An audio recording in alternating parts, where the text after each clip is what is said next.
Ladies and gentlemen, we are absolutely so back. We're gonna do some more Cassidy VOD reviews.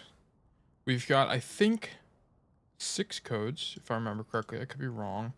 But we've got a batch, at least. It's been a while since I last did these. Last time I did these was like about a week ago. So we're gonna go ahead and catch up on these and get some gameplay for you guys to look at and learn from. As always, if you have any questions, feel free to drop them in the YouTube chat if you're watching it live, or you can always do so in the Discord. I check that Discord religiously, so I will get to you quickly and hopefully answer any questions you might have about Cassidy, Overwatch, or anything along those lines. Just to briefly introduce myself, my name is Tail. I am a Grandmaster Cassidy main. I've been Grandmaster for the last 2 seasons, just about 3 seasons. And I have over just about 1,000 hours on Cassidy across all my accounts. And that is my expertise is studying Cassidy. I've studied hours and hours and hours and countless hours of Cassidy gameplay, so I am quite well versed in how to play him. But other than that, sorry, I was just basically buying myself time to get these codes up. We're gonna go ahead and start hopping into the gameplay. We have 1, 2, 3, 4, 5, 6 codes, I think, is how this translates. First code is going to be 85H6TW on Rialto, a very common and popular map for me to review on Cassidy, from our friend. Let's see what his Discord name is. Busy Raptor. Okay, so his in-game name is a little bit different, so we will adjust accordingly. But I am just setting up my settings. Change this to 5, or we can do 8, that's fine. And then it is a little bit loud. I'm gonna go ahead and turn that down just a bit. Just a hair. And we are looking at, well, unfortunately I don't really know how to say your name. I think it's Wheel Kitapor. Certainly butchered that one, but we're gonna rock with it anyway. And then we're gonna chop this. Okay. Before we hop into the gameplay, just some brief reminders about Rialto. So on Rialto, you pretty much never want to open top right door. Why? Why do we not want to open the top right door? Is any of this advantageous for Cassidy? Is any of this high ground advantageous for you? Absolutely not. None of this is useful. Never open up top right door. You need to, your rollout out of spawn should be to come to this left door, and you're going to get ready to walk out this way along the bridge, and then come out this way to shoot the tank. It's that, or you're just going to play with your team in main. Either one. I think this play on the left side has the most initiative. This is also where you, as the player, have the most impact on the game. So I prefer you come out this left side. So that is your issue with rollout. Also, drip check. You're looking fresh. You've got the best cast skin in the game. So this is the official lip endorsed Cassidy skin. So great job. Excellent work. And then looks like we're going to come out main here and shoot the Junker Queen. Okay, first issue is I don't have a problem with you coming out main. I mean, you shouldn't have to make this roll because you shouldn't be coming out top right in the first place. But I don't mind you playing in main, but this is going to be a consistent issue for you, even if you are hitting shots. Body, look at where you're aiming. You're aiming at hip level. Flick to the head. Adjustment. Flick to the head again. Adjustment. Flick to the head again. Don't do this, okay? I want you to go into Vaxta. VAXTA or Thanks8 THNX8, and I want you to practice for 15 minutes a day aiming at bots at head level, and that's it. Okay, don't worry about anything else. Just aim at head level and shoot them in the head, because this is unacceptable. We should not have a flicking habit. Flicking habits are bad, objectively bad. Okay, you're adding more randomness into your aim, more randomness into your gameplay. That is just not going to do you any service. Right, like this Pharah, for example, when she's jumping up, we should be tracking her in the trajectory here. But instead, we do one major flick, and then shoot her accordingly. I mean, in this situation, maybe you're reacting to the boost and you weren't anticipating to switch targets so early. But either way, we should be tracking and not really looking to do... We should be looking to minimize flicking, okay? If you watch any pro gameplay, if you watch any highlight reels from high-level GM players, they flick occasionally, but it's because they have to make big adjustments to their crosshair, right? It'll typically be because they're shooting this queen, and then they see the Pharah, and then they want to prioritize killing the Pharah, so they'll flick to her and then track her from there, right? But it's hardly ever micro flicks. So that's a number one habit you should be breaking. So here, what I want to see from you is you are getting zoned out by this Pharah. You're not going to reasonably be able to kill her, because if she does need to drop, she's just going to play in this little hallway area anyway, and you won't be able to kill her. What you should be doing is looking for you should either be coming main and shooting tank. I would be fine with that, but I think the higher agency play is going to be coming left side, and then listening and see if you can make a play. I don't know if you've realized that the Reaper and the Zen are both up top, but if you do, then I think going main is probably optimal. Just playing in main is fine. Oops, I do not want to take a screenshot. And just minimizing damage taken, really. Okay, cool. We're going to grab the mini, and then we're going to rotate left side here. So we are tunnel visioned a little bit, but I can understand why. It's the Pharah, and we get the Zen kill. Okay, cool. Now I want to see you set up for the next fight. So this is a perfect rotation. We're going to play this bridge. So the good thing about this bridge is not only can you peek them from cover while they come out, right? You can play here and then swing out to the left as they push you. You can peek them from cover and deny space. Contest space, but you also deny this high ground from being taken by the attackers or the defenders for free, okay? Generally in Overwatch, as a principle, is if you can afford to, you don't want the enemy team to take space for free, and this is a great way to contest that. Nice target priority. I think this is excellent. Honestly, yeah, I wouldn't even be worrying about the Pharah. She's too far away. Just shoot Queen. I like the flash. I think it's fine. I wouldn't drop here. I think you should just stay up top. Yeah, just stay up top. This is fine. Okay, contest by the Zen. Let's speed it up a little bit. Pharah's flying over. At this point, so here's the thing. Pharah, of course, is quote-unquote your responsibility as a hit scan, of course, because it can be easier for you to kill a Pharah player because your gun is instant bullet travel time. But really, if you think about it in terms of opportunity cost here, you have to turn for this Pharah and actively listen for her and process where she is and try to catch her as she falls off the roof. But if you just sat here in main, shooting this Zen and shooting this Ana is extremely high value and actually lead to kills. This is like 25 meters, I think. It's at the very cusp of Cassidy's effective range. I'd rather you be shooting them, because if you can kill either one of them, it's an instant fight win, right? And this Pharah is going so deep into your team here that I wouldn't be surprised if she just dies to a teammate anyway. So I wouldn't actually be turning for this Pharah here, even though it's quote-unquote your responsibility, and I'd rather you be shooting backline. Yeah, like this Zen could have died, and he has trans, does he? No, he's half the trans. They haven't built it, but yeah, you could have killed the Zen, you could have killed the Ana. So that's very fortunate because you get damage boosted, but I think on average, maybe you don't kill him, right? So I think we could have just been shooting backline from the beginning. Okay, I actually would have liked to see a Deadeye here.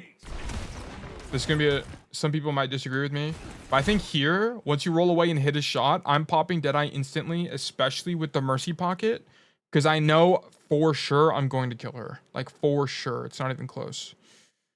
But yeah, I would be doing that. Question from Japan, codes again, please. I'm not too sure what you mean. If you want to submit a code, you can join the Discord and put it in the VOD review. What is it? What's it called? VOD review. No, it's the coaching request channel. You can drop it in there. But thank you guys for joining in here, by the way. I appreciate your support. Also, let me change this window like this. Perfect. But yeah, I would like to see a Deadeye come out on the Pharah. I think you would have killed her instantly, and your risk of dying here would become basically zero, because you also get damage resistance. Also, Montana, welcome. Okay, we're looking for the Pharah again. Either way, nice job. Oh, I forgot to read if there are any notes on the VOD. Let me check that real quick. Coaching review. First round went pretty well, other than the awful high noon. I wanted to take out their DPS, but got hit with a sleep. Okay, sure, that happens. That's just how you play Cassidy. Second round after the first point, we never grouped up. Okay, so I think it's going to be stagger fest on defense. So we'll see. Okay, so we're going to come out right side and come up the stairs to take space. This is really important on Cassidy. As I mentioned earlier, if you can take space, or sorry, if you can deny space, you should. But also, if you can take space for free, you should as well. So it's good that we take this space. Also, I want to see you just make sure you keep an eye on this crosshair placement. Let me actually open Epic Pen while I mention this. Make sure you keep an eye on your crosshair placement. It is a critical part of playing Cassidy. If you watch any pro player, they would you would never catch a pro player aiming where you're aiming right now. They would never be aiming here. They would always be aiming here or like down the stairs, like getting ready to peek. They would never be aiming at the floor. Okay, so I never want to see you really aim at the floor. It adds up. You just bleed value over time. Let me see if this epic pin works now. It does. Okay, yeah, you should be aiming here. Okay, probably more like here. And as you turn the corner here, don't aim here. Like what are you shooting? Okay, do you have wall hacks and you can see an enemy? Well, I have wall hacks and you don't. Okay, so this makes no sense. I need you to pay a little bit more attention to that, because otherwise you're gonna bleed value over hundreds of games. Okay, so we come out left side, peek, help out our ball, just run away. Perfect. Yeah, not a lot we can do here because our ball fed, and then give it up. Perfect rotation, and then we just come out and then play the stairs again. Okay, cool. So this is gonna come down to waiting for a ball. Okay, on the Reaper matchup. So what rank is this? Is there a rank? No, I'm not given a rank. If I had to assume, this is probably like diamond or higher. Here's the thing. I think this is low masters actually. As you climb, you're gonna have the Reaper matchup is gonna be a little less intuitive. You'll have a lot more Reapers that just pop Wraith basically instantly when they see you, right? What they'll do is they'll do the TP over here, and then right when they see that you're going to be the guy looking at them, they'll pop Wraith instantly, cancel it, then one-shot you. Montana said it's Masters. Yeah, I remember him talking about it in chat. But yeah, he'll TP, drop Wraith, and then basically one-shot you. So I would just kind of keep in mind that in the Reaper matchup specifically, this is less true in like a Genji matchup or a Tracer matchup, you want to hold Flash. You want to be a little bit greedier with Flash, because the whole idea is that you hit a shot, then you flash him to force Wraith, or you catch him before he uses Wraith, and then you can kill him. So I would just make sure you're holding Flash here, right? I know you're trying to get the jump on him, but there's a pretty high chance he pops Wraith. I mean, he also has ears, so he can hear that there's two people here. So that would be what you could have improved here, because now you don't have Flash when this Genji popped. You could have actually probably swung and killed him, because he's anti right now, right? So if you had a Flash there, that could have been a kill. But I'd stay up top. I'd for sure stay up top here, even though I'm doubled up with my DPS. I mean, you see it unraveling right in front of you. This position is just really punishable on the floor. It's not great range for Cassidy. Your tank is a ball as well, so he's not going to do a great job holding space. So yeah, you're just going to eat a ton of damage and probably actually die for this. No, you don't die. But in higher, as you climb, generally what happens is if you make a big mistake like this is a big mistake, you'll die for it every time. And sometimes you'll make small mistakes, you don't get punished, but like this is something you would have died for, and it's actually very game losing. So it was very important that you stayed on the high ground here. And then you died to the Zen because you're 1 HP. Okay, right? Like we should have been contributing to that state of the fight there, or the state of the fight there, and we just weren't able to. Okay, he uses Deadeye. That's a really troll Deadeye, but our Mercy sucks, so whatever. It is what it is. Actually, is it bad? Let's see. Let's not judge a book by its cover here. So enemy Cassidy comes wide, sees the Mercy. Oh, she tries to like bait him. You know, I don't mind it. I think it's a little early from the enemy Cassidy. I don't think he really needed to do that yet. Like he should have been Deadeyeing you here, in my opinion, because you're basically dead. A roll is not going to get you out in this situation. But either way, whatever. You're not that, Cassidy.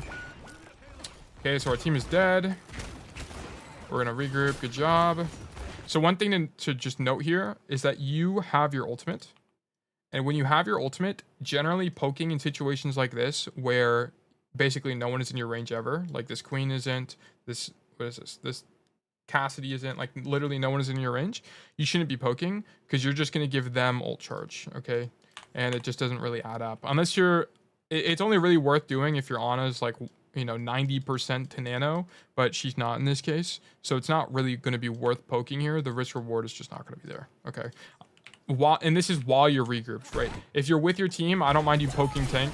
Oh, okay, whatever. I don't mind you poking tank to get them lower. Also, it's still loud for me. I'm gonna drop it a little bit. Okay, this is a bad roll, number one. So let me cover this first.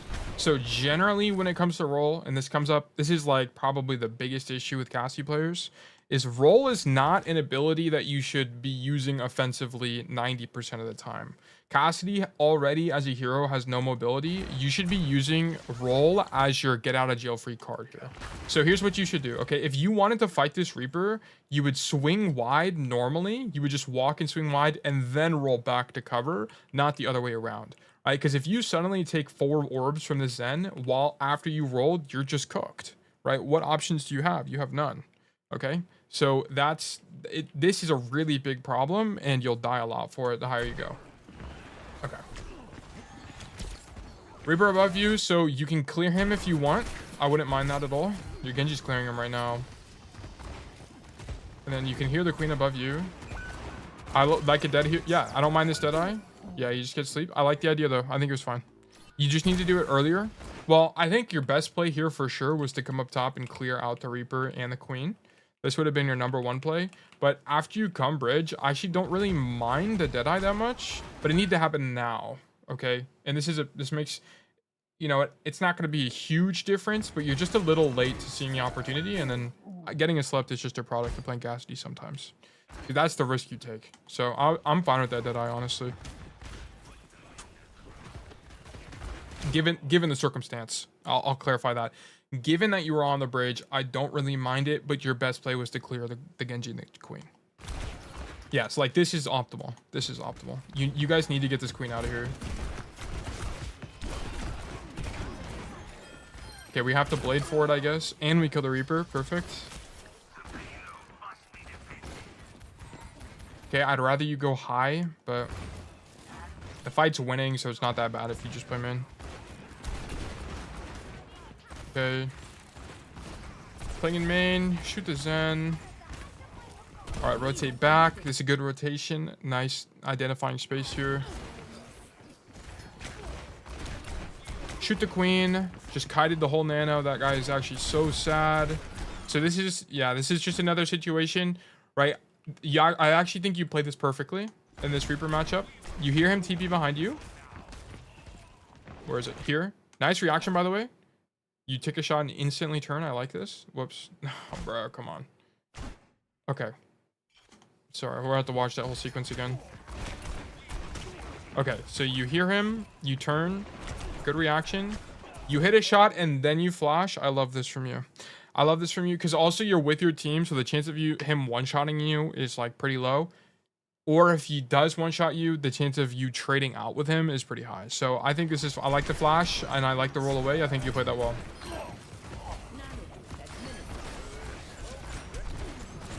Yeah, don't fan. This is just a don't fan type of situation.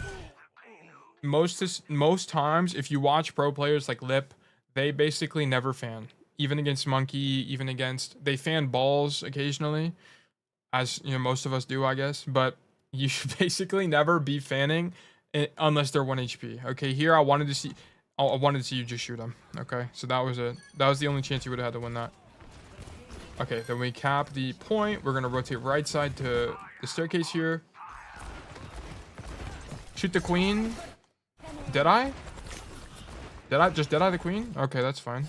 Rotating back is okay. Yeah, like what I think would have been a good play here.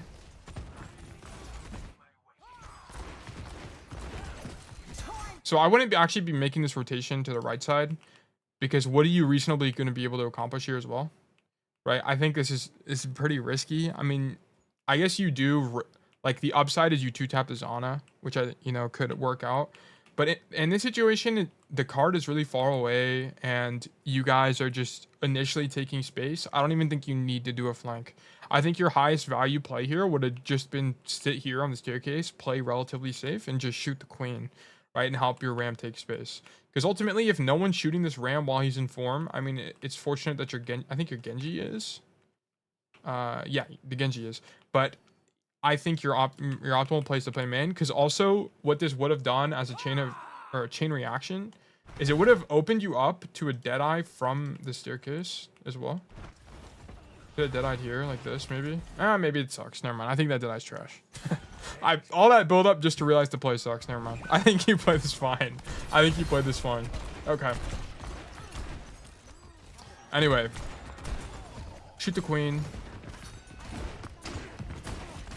I still think, just for clarification on this part, I still think playing here is better than swinging out wide. I don't think you need to do that at all. Okay. Play the mini room. Almost get one tap by the Zen. Very fun hero to play against. Okay, yeah. See, you can see how this aim style is screwing you over. Okay.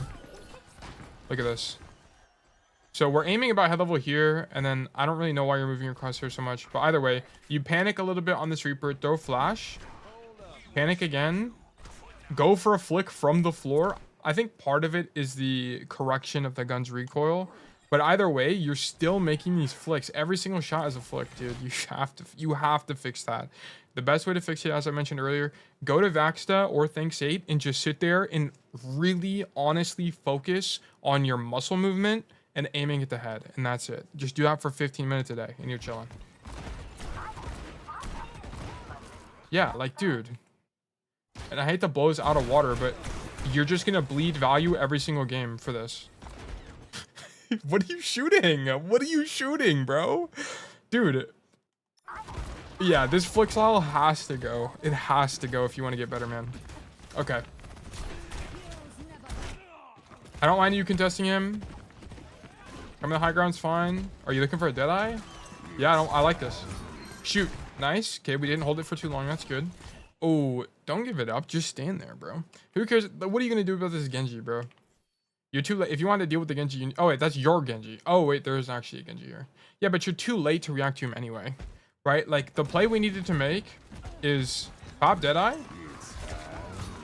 shoot, and then, honestly, I think your best play is come left here, and then try to take more space here. And then if you really wanted to deal with the Genji, then you can, like, I don't know, turn like this, but then you're open to the Queen. I think this play is just gonna be too slow to peel. Let's see. Yeah, it didn't even matter. Like, this play was just worse, right? Like, I think you needed to just come left here and then shoot the Queen and zone her, because now she's walked up. I mean, you guys are probably gonna win this fight anyway. You're up 2, but I think the better play would have just been, yeah, I mean, we die for no reason. Okay, like, we just did not need to die here. You could have just played the top window and been fine, and go for that left play. But fortunately, we have a Mercy on our team, so our mistake is erased. We love Mercy players. Okay, we're playing in main, and then we back up because our team is dead. You know what? Cool. Excellent. We back up. So what I want to see from you here is, I would just keep in mind, if we look at team comps, you're playing a Genji. Just keep in mind where your Genji's playing. If your Genji is playing in main a lot, honestly, in this situation on this map, I would prefer you play in main. But if you find your guys's... So I'd rather you double up in main, right? So 2x. If you find that you guys are getting stuck at this choke, don't be afraid. I mean, you're doing it right now, but don't be afraid of this staircase. Okay. Whoa, that is the wrong tool. This is the tool I want. Yeah, don't be afraid of the staircase. It's quite good for Cassidy. The reason being is that on the defender side, when you're holding the staircase, if you just peek like this, they'll only see your head and you can shoot them. But for them to follow you and chase you, they have to jump up this ledge and then, like, walk all the way over here to shoot you. Like, they have to really commit to contesting you. So it's actually quite good from the attacker side. Yeah, like, let's look at that from the Genji's perspective. Right, he peeks you. Look how close he has to be to you to even see you to begin with, right? He has to be right here. And the only rotation he has is, like, all the way out like this, right? And backing up is just going to take too long for his hitbox to go away. So this is a really good angle. Don't be afraid to take this angle. Yep. Yeah, and you just push too far. Once you see this Queen, once you see this here, you needed to roll back immediately. But you just don't really respect it enough. And because you don't respect it early enough and you don't roll out early enough, you have to wait to use roll until knife comes out and then you die, right? I mean, it is unfortunate that almost the entire enemy team pushes you.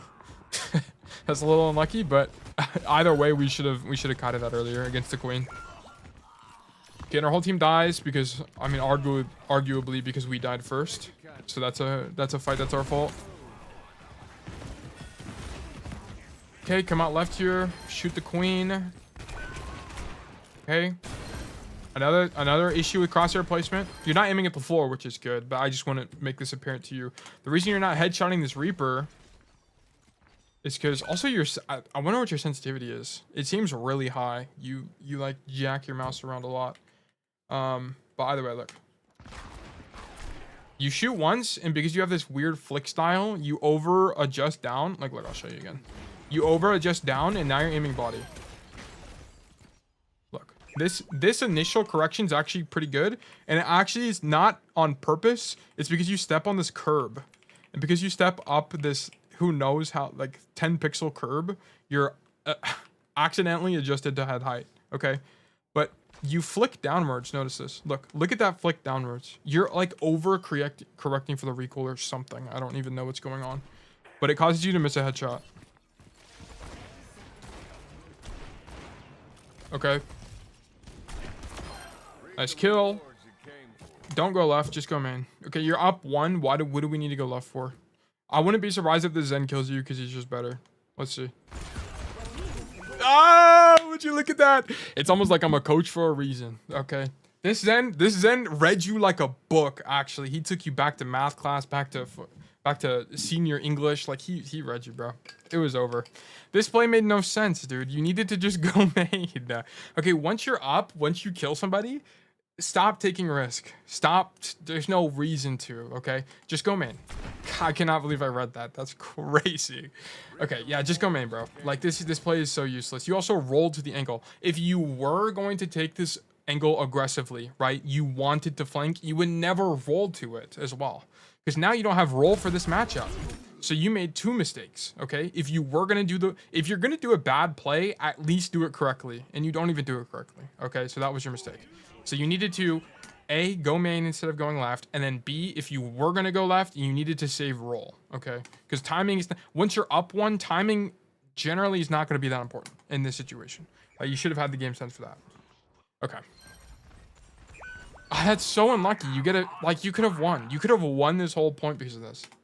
Or, if you didn't make that mistake, you could have won that whole point. That sucks.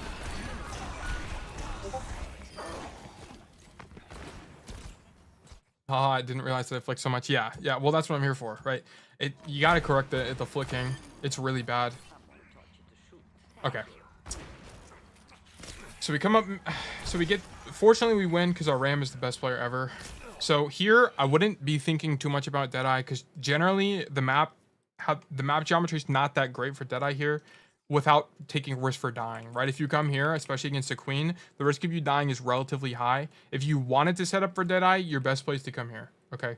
But also, main is not going to be that bad considering you're playing Ram, which is a brawl tank, so everyone's going to be forcing point anyway. So I wouldn't mind you just playing main. Yeah, if you're coming here with Deadeye in mind, I don't mind. Okay, come main, look for Deadeye. Perfect. Deadeye, just hold it. Just hold it the full duration. Yeah, yeah. I mean, that's just unlucky. Don't shoot a deflecting Genji, right? But the power of this Deadeye is not in the kill. It's not in the kill, okay? This is like one of your typical zoning ulti Deadeyes. The power is in the fact that they can't touch the point, or they really shouldn't, okay? And then you just shoot it deflect. Right, the plan you should have had here is if you're going to pop Deadeye, also one thing you should prioritize is distance. So you should be back here holding Deadeye, not this close, okay? There's no reason you should be this close. Deadeye has infinite range, right? Like, your Ram needed you to hold this for longer so he can walk in with Annihilation and just absolutely obliterate everybody. But we get rezzed because we have a Mercy, and thankfully mistakes don't matter. We kill this flanking Zen, and then we miraculously win this. You need to shoot the Ana. Yeah, shoot Ana. Nice headshot. It would have been if you want to be skill ceiling Cassidy, you should be thinking to yourself, Queen's about to have ult, I need to get my flash ready. Where's my flash? Bam, flashing right there. You would have been a hero, actually. They would have clipped you and put you in Overwatch montage. But I don't blame you. I don't even do those. I forget to flash those. Yeah, I think the only way we would have won this, you need to kill the Ana earlier. So after this play, the sequence here, what is the point of shooting this queen, bro?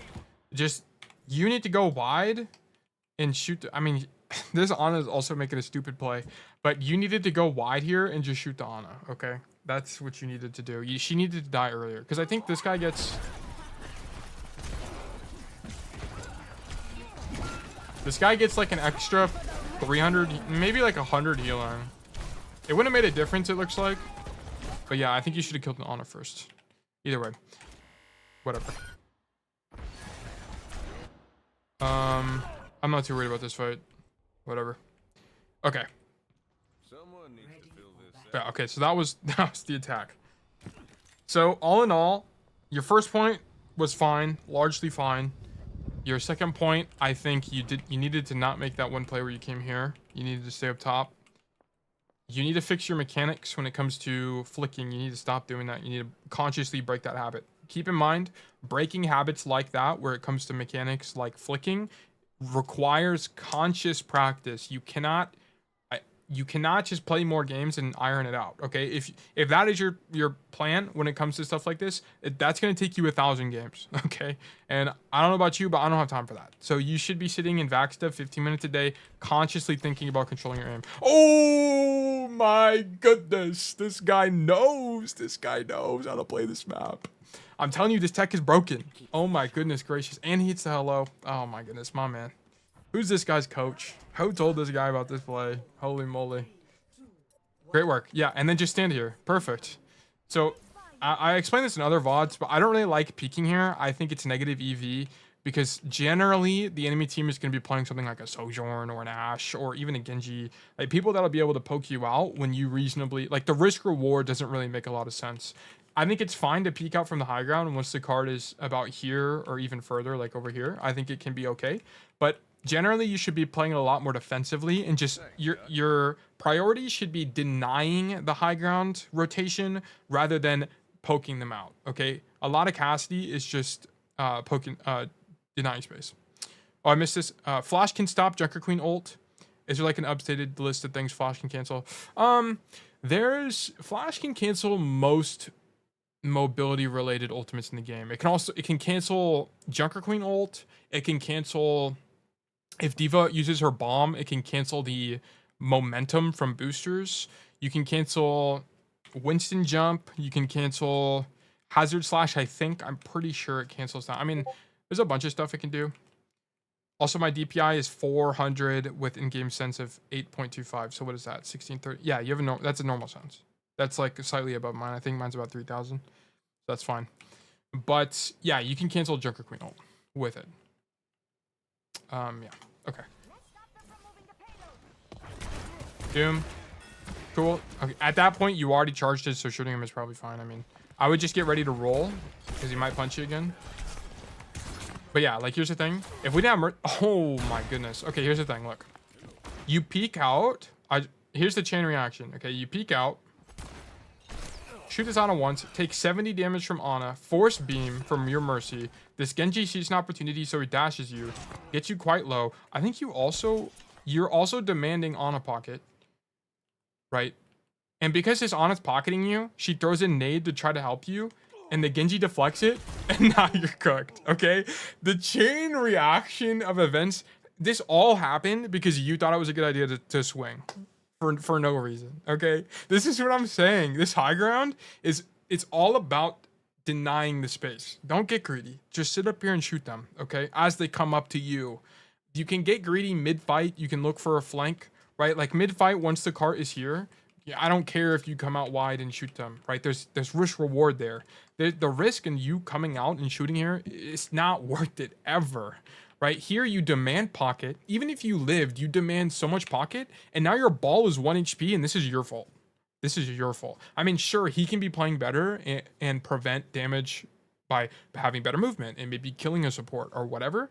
But in an alternate reality, he has 500 HP, and he can actually kill Zen because he was able to get on a pocket. Okay, so this is your fault. And I'm not saying that to make you feel like terrible about playing Cassidy. I'm saying that to remind you that the outcome of every single game is in your hands, okay? You have the power to win the game by making good plays, and you also have the power to lose games by making bad plays. So which of those two should you choose? Of course you want to pick good plays. You want to win, you want to get free low, okay? So that's why I say that.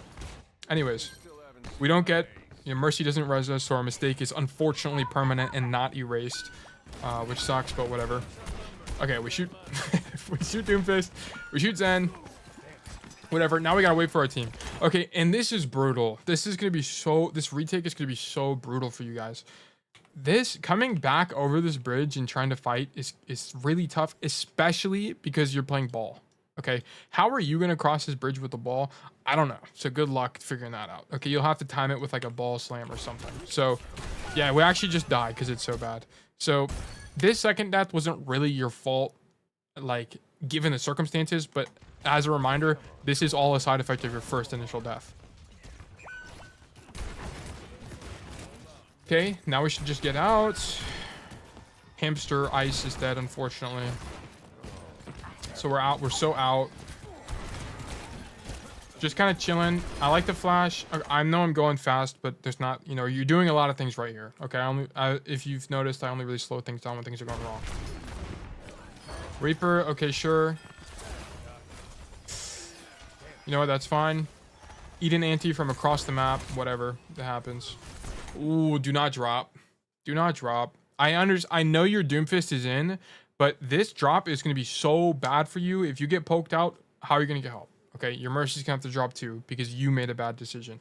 You should be playing the high ground. It's going to be to your advantage pretty much any time. Because even then, even though you want to shoot these guys, well, you can actually just do the same thing, but from here. You can stand on the very edge of this lip here and just swing out and shoot bro. And then roll back to the left or walk to the left if you need to. Okay, we shouldn't be dropping. This makes no sense. Okay, whoops. Oh, look, and I just actually foreshadowed the future, which is you dying. Who would have guessed? Okay, we drop. We try to kill his end. We get no value. Doomfist, the actual canonical Doomfist, comes back from spawn and just punishes us.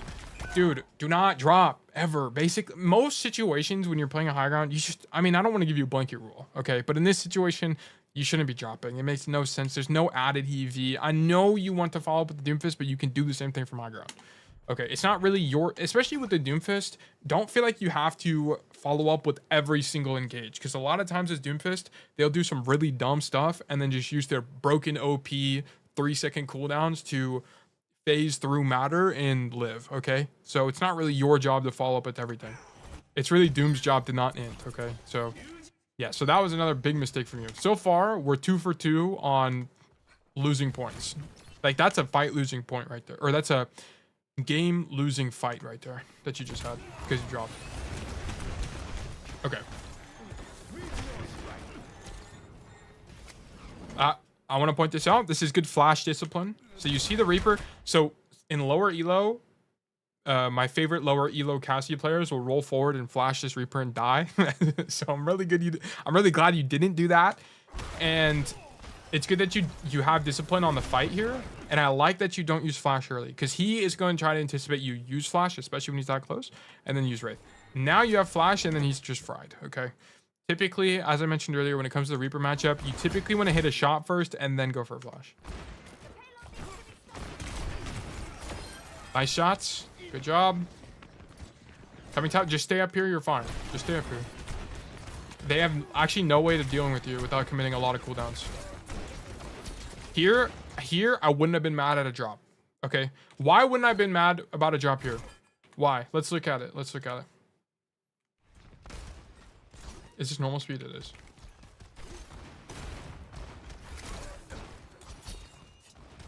Why would I not have been mad about a drop here?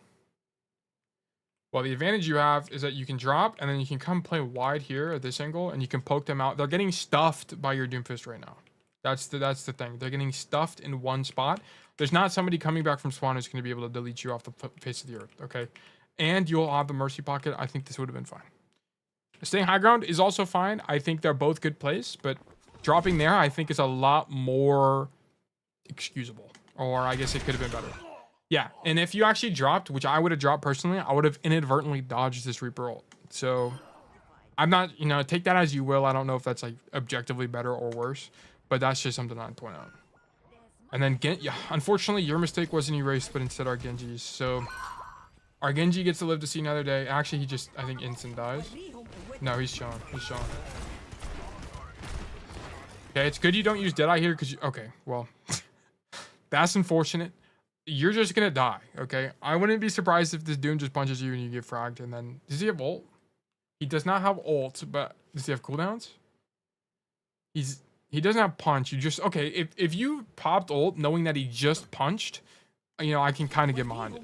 Okay, but the thing is, he's in nano, and it's going to take you approximately 27 years for you to actually be able to kill him. So that would be my thing about this. Yeah, and then we just get slapped, right? Like, I wouldn't have popped this Deadeye. I think the idea, if your idea was to, you know, never mind. I think the idea is just bad. That he's too close to you. That nano does so much damage reduction. So much stuff can go wrong here. This was just not a Deadeye opportunity.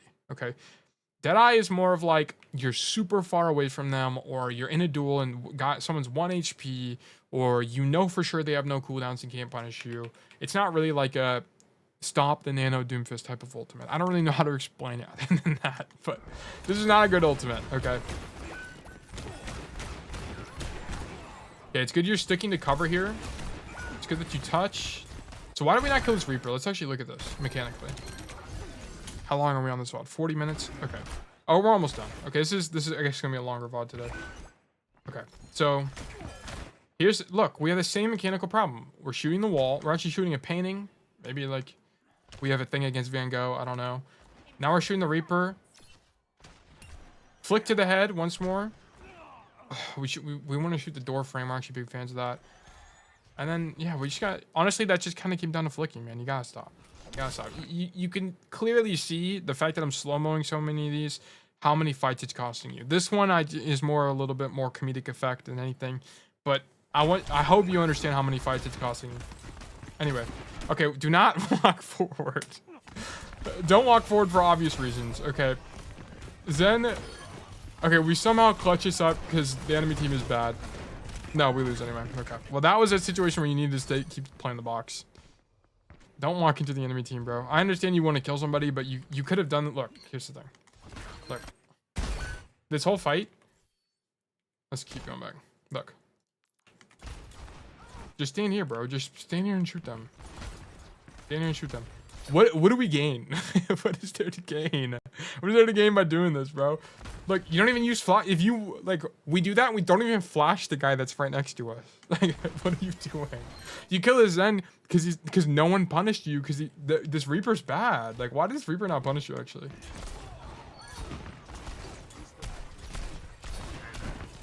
Yeah, this Reaper just sucks. Right, you should have probably died there, honestly, but whatever. Anyway, don't walk toward them. Just stand on the back of the point and shoot them. This is kind of miraculous that it worked out for you. That you even get to. Okay. I think we win here. Yeah, we do. Okay, play main. I don't mind you playing here because you're scared of the C9. Whatever. You know, I'm fine with that. I like the flash, like the fan. Cool. Come high ground. Not worried about C9 because you see the Genji. Hear the Reaper. Like, look. Let's look at this again, bro. Aiming at the floor. That flick is justifiable. Dude, look at this correction. What are we coming all the way down here for? Bro, come on. Anyway. So, we don't kill the Reaper. Bro. Come on, you can't be doing this as Cassidy, bro. Look. Okay. You see the Ana. You see her when you jump. You even hear her. You jump here. You shouldn't be jumping here, but whatever. Panic flick to the head on Ana. You almost hit her. She just strafes, but whatever. Panic shoot again. Panic shoot again. Right? Like, we're not... Take your time, bro. I'd rather you get 2 shots off with the 50% chance to hit on each one than 3 shots with the 20% chance, okay? Like, I'd rather you be slower and actually hit stuff. And don't feel bad because it's a super common mistake to make as casters. A lot of people make that mistake. And me included. I get caught on that sometimes too. Or often as well. Okay. So I don't like coming left. If you respawn, you should prefer to come out right side because a lot of what you're going to want to... you know what? Actually, never mind. I think coming out left is fine. Okay.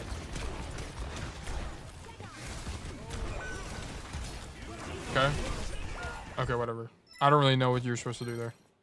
The only thing you could have done is like played further back and went for a Deadeye. Oh, we lose.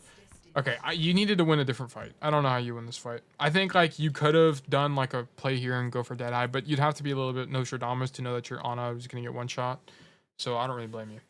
Okay, but all in all, on this code, here are my thoughts.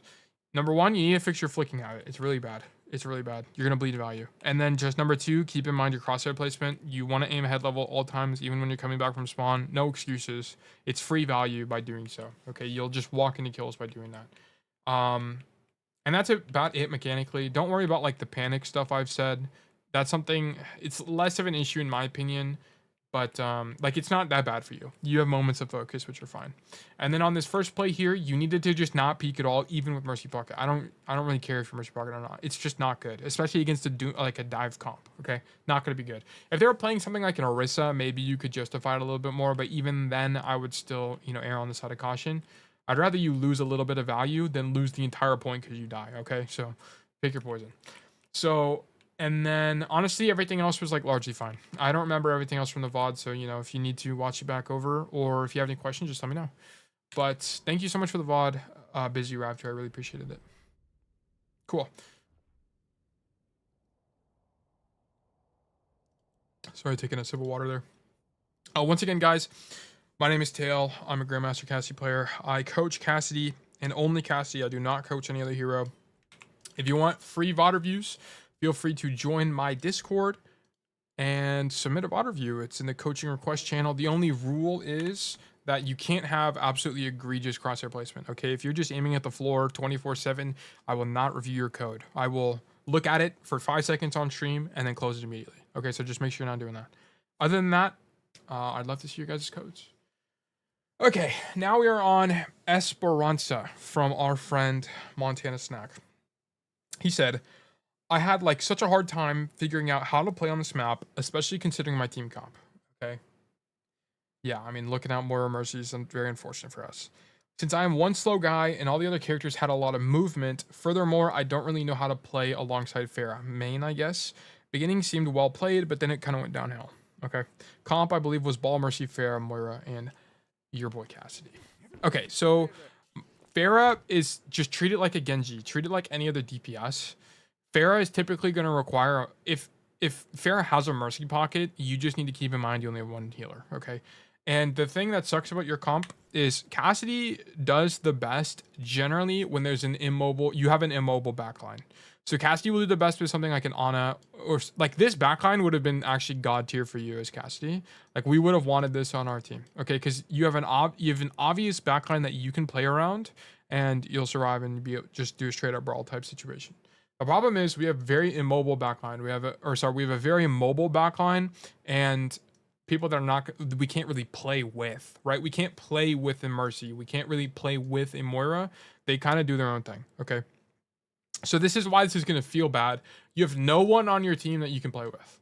This is why playing Cassidy with dive is generally the worst situation for a Cassidy ever, and it's like pretty much the only time I swap, is if my team is playing dive and the enemy team is full dive. Because then you can't take angles, playing main sucks, you can't really do anything. That's when you should really be swapping off the hero, like, even if you're like one-tricking, right? You're basically not going to get any value. It'll depend on the map. There's some maps where it's going to be a little bit easier.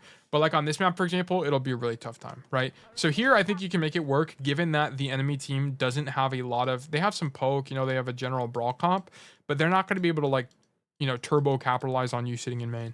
So I think you can make it work. I think you can make it work in this situation. So we'll take a look. Enough theory. So one thing I'm mixed on Esperanca. So generally on Esperanca, this is my first Esperanca review. On Esperanca, I think it's a bad cast map. And the reason being is there's some of these retakes are just brutal. They're really brutal, right? Like on this point, for example, whenever you come here as defense, coming out to this sucks so bad. And sometimes you do have this stair flank you can go for, but getting caught here in a 1v3 brawl on a flank sucks, right? So in the higher elo you go, the more people will be playing the high ground whenever the fight's on here, right? So it's just kind of brutal. These mid fights aren't really that good due to range and cover issues. I mean, like you have this wall you can play with sometimes, but then if you get pushed, the rotation out is really long, so you're gonna die probably. Right, like a lot of Esperanca is just like kind of playing conservatively, taking space when you can. Like it's just tough. It's just not really a good cast map in my opinion. In solo queue, maybe you can make it work in coordinated play, because typically in coordinated play you'll have something like a Juno or a Lucio that can speed you around. But in this situation, you don't have that. So we have to play passive. We don't notice the Zarya. How did that Zarya make that play, by the way? I think she... Yeah, okay. So she kills the Pharah and then she makes that rotation, whatever. But we kite out. I don't really think there's something we could have done on first there. Okay, we deny them mega space and we poke out the soldier. That's cool. I don't know if I would be coming up top here. Oh, you know what? Maybe it's fine. They don't really have any verticality. I think you can get away with this. I think it's greedy, but I think it's fine. Nice kill on the Ana. Okay, I wish our Mercy would heal us. Okay, I don't know what she's doing, but whatever. Shoot the Zarya. Nice discipline on the aim there. That was a great job. Shoot the Zarya. I don't mind the flash read, but I don't think she's going to peek left, I'm going to be honest. Let's look at this. So you jump off. You know what? It's fine. I think it's fine. I think there's, you know, like 30% of the time you hit her. I don't mind it. Okay. Nice job. Nice headshot, by the way. I like our deliberate aim. So, like, look at this. I like this a lot. Deliberately aiming for the head here. Really like that.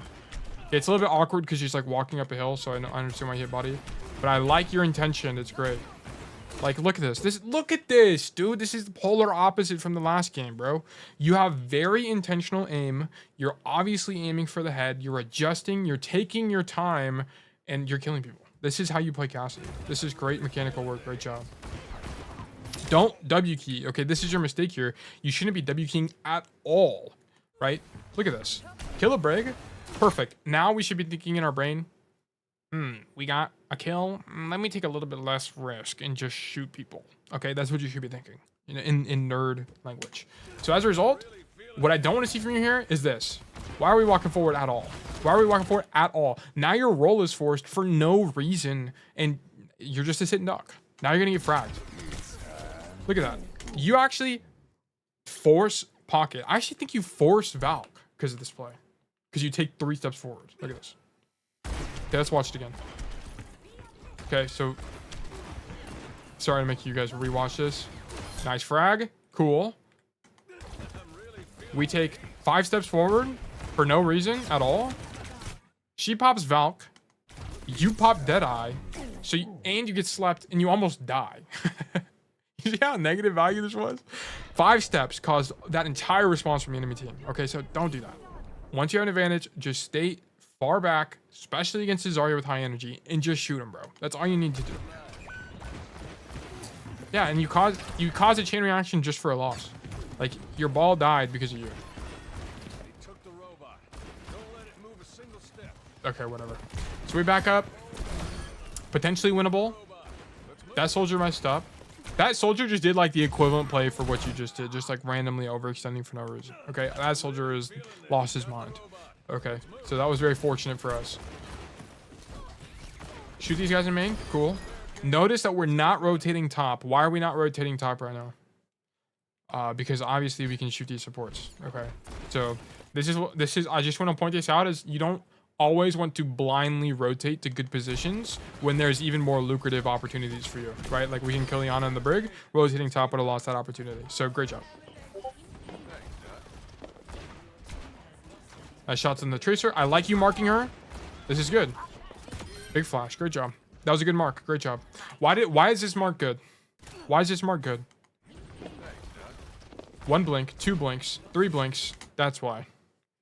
She's got no blinks. She's gonna be stuck in a confined space. You know she's gonna grab Mega because she's 1 HP. You know you can read her. The read is obvious. She can't get out. I mean, it's very fortunate that your ball's here, right? If she actually did end up blinking around the corner here, you know, just give it up at that point because that rotation for you is just too long. But this is a good read. This is a good read and mark here. Great job.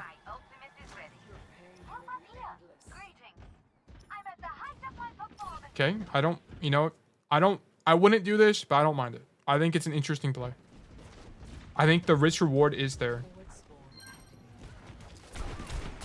Perfect. The only thing I would say here is don't move when you shoot this Brig. Because given this play, you need it to work, okay? So otherwise, if they turn around, you're kind of just fried, okay? So just here. Maybe you're moving because you heard the Ana. Yeah, maybe you are, I don't know. I don't know what you're thinking here, but I wouldn't be moving at all. Yeah, but great job. I think the play is creative. I like it a lot. Good kill. Good kill on the Zarya. Okay, that's fine. Okay, that's fine as well. We rotate out. Yeah, Mercy Pocket. Fan is probably fine. The fan is probably fine. I think you're close enough. I think you can get away with it, especially with Mercy Pocket. I think it's probably excusable. Okay, keep going. And then we die because our team died anyway, so whatever. Oh wait, what? We're back already? Okay, wait. Where is our team? I thought someone died. Oh yeah, people did die. Okay, never mind. This is fine. You're trading out, basically. Whatever. Okay, we walk back from spawn. We're coming this way. That's perfect. They have Roadhog now. Shoot the soldier. Okay. You know what? I think it... what do I think about this Deadeye?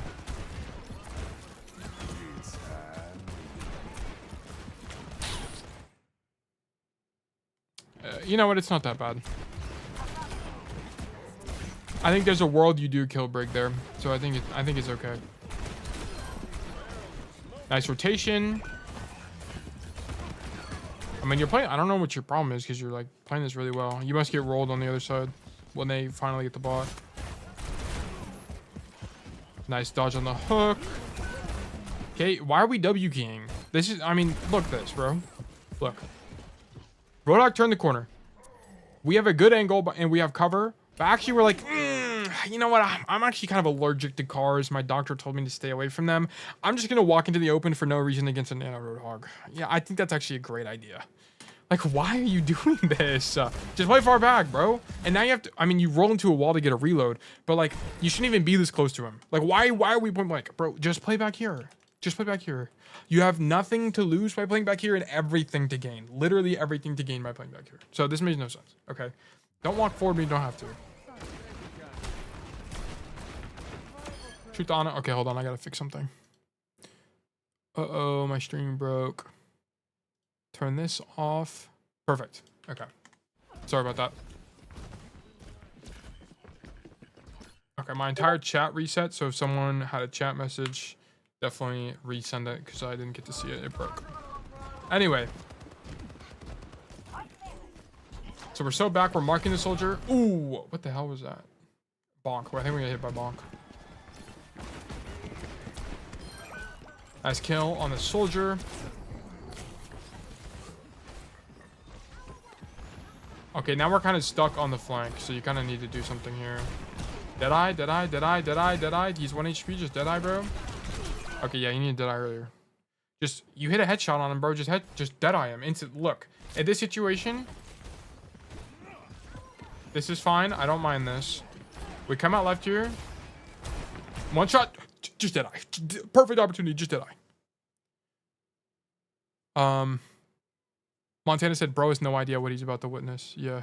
I have no idea what I'm about to witness. I'm witnessing it right now, and I'm in disbelief at some of these plays being made.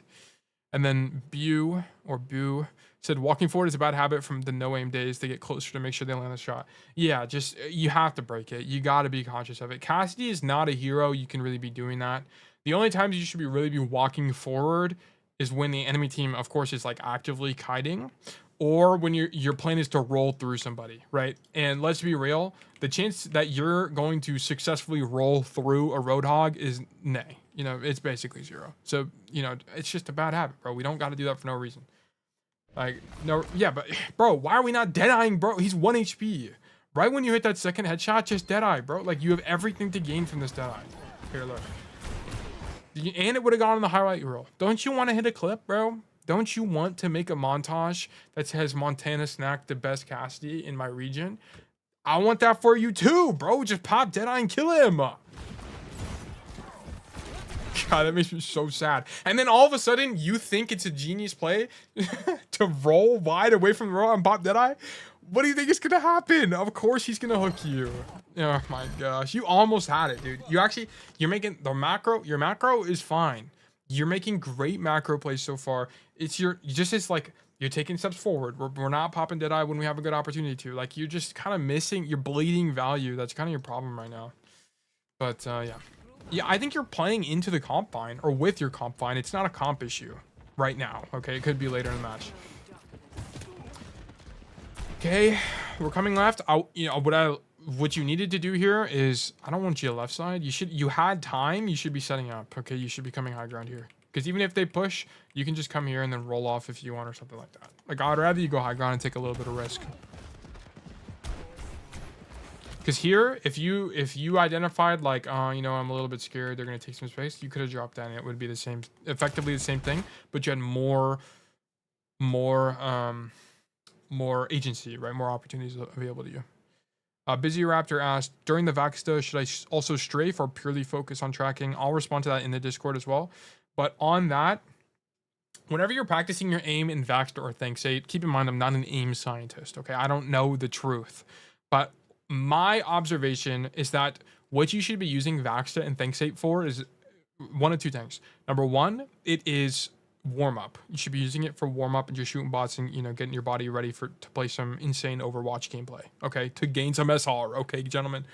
But also, you should be using it to consciously observe your aim habits. So you should be looking at the bots and 640. Okay, chat. Everyone remember 640. Okay, I'm actually gonna type in Discord so I remember. Here's what we're gonna do. Okay, I'm actually gonna go into it and show you.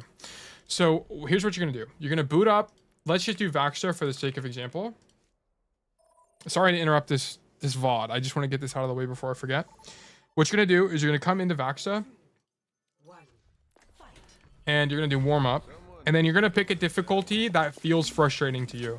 So for me, I'm just the best Cassidy player ever, so even hard is easy. But you're gonna pick whatever's frustrating, okay? Whatever, it doesn't really matter. And then here's what you're gonna do. If this is too easy, if Vax to hard is too easy for you, use the code Thanks8, THNX8, okay? But here's what you're gonna do. You're gonna come in here, and you're going to turn your volume down a lot. Turn it down like literally to probably like 3, enough where you can hear the gunshot. Okay, you probably can't hear it very well in stream. Let me actually turn it back up a little bit.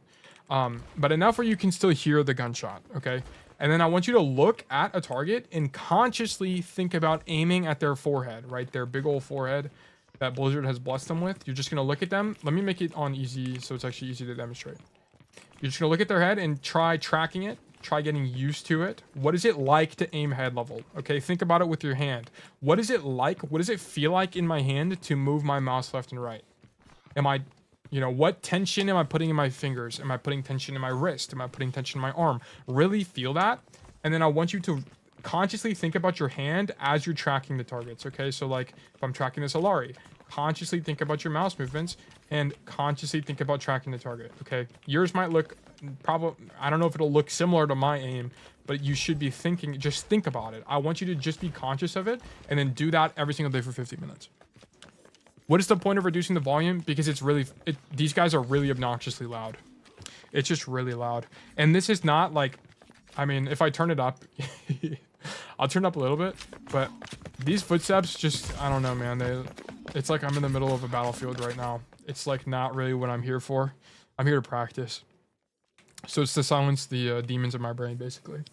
So yeah, I need you to aim. Just think about aiming head level. Because here's the problem, and the why I suggest this so much. A lot of people, they don't even know what head level is. They don't have the muscle memory for that. And we need to build that muscle memory. Okay, that's like numero uno importance as this hero. Is you have to have the muscle memory for head height. Because you should be able to turn corners and just go blam, blam, and then the guy's dead. Okay, you see how I just two-tap that guy? How was I able to just two-tap that guy? How was I able to do that? Well, it's because I play this game mode every single day and I know what head level is, so I can I can subconsciously make an adjustment to get a headshot like that. Okay, I don't even have to think about that. I just know. Okay, and it's because I sit here and I practice it and I thought about my muscle movement every single day. You don't got to be perfect, but you just think about it, be conscious of it, aim for the head and click. Okay, I don't want you spamming like this. Don't do this. I want you to seriously think and be convinced to yourself that you're about to click on their head and then click on their head, okay? And yeah, Infinite just dropped some, or Montana dropped some extra wisdom about it, but that's all I'll go to into this right now because I want to finish up the VOD here. But yeah, so that's gonna be my advice in aim training for now. Eventually, I'll release an aim guide and it'll be a lot more intuitive, or it'll make a lot more sense because it'll have flow to it. But that's gonna be my advice for now. Just some quick advice. Anyway, sorry about the interruption for the VOD. Let's go back to the VOD. Okay, anyway. So we're on Montana Snack. Here we are in Maine. We should have been high ground. Oh, let me turn the volume back up as well. Also, let me take a sip of water. I'm getting hoarse. Horse no hooves, am I right? Anyway, maybe I'm dumb. Sorry guys. Anyway, bots troll me when I practice. Yeah, same bro. I get trolled every time. They try to rage bait me into missing, but here I am, the best Cassidy player ever, and I maintain my composure and head-to-head shots. Anyway, so we're gonna come out wide. So yeah, we should have been up here to begin with, to be honest with you, but we make the right rotation and come up top. Dropping was a mistake, but I think you realized that a little bit too late after the ball died. Yeah, so we force flash heal from the Mercy. I like you poke. I like that you don't give up the angle because it's kind of fried anyway, and your rotation now is kind of bad anyway. So I don't really mind you doing this. I think, you know, it is a little bit greedy, but I think the risk reward is there. I don't like the flash. I mean, the roll out. I think that was bad. Didn't need to roll to the angle. Yeah, we needed roll. Whatever.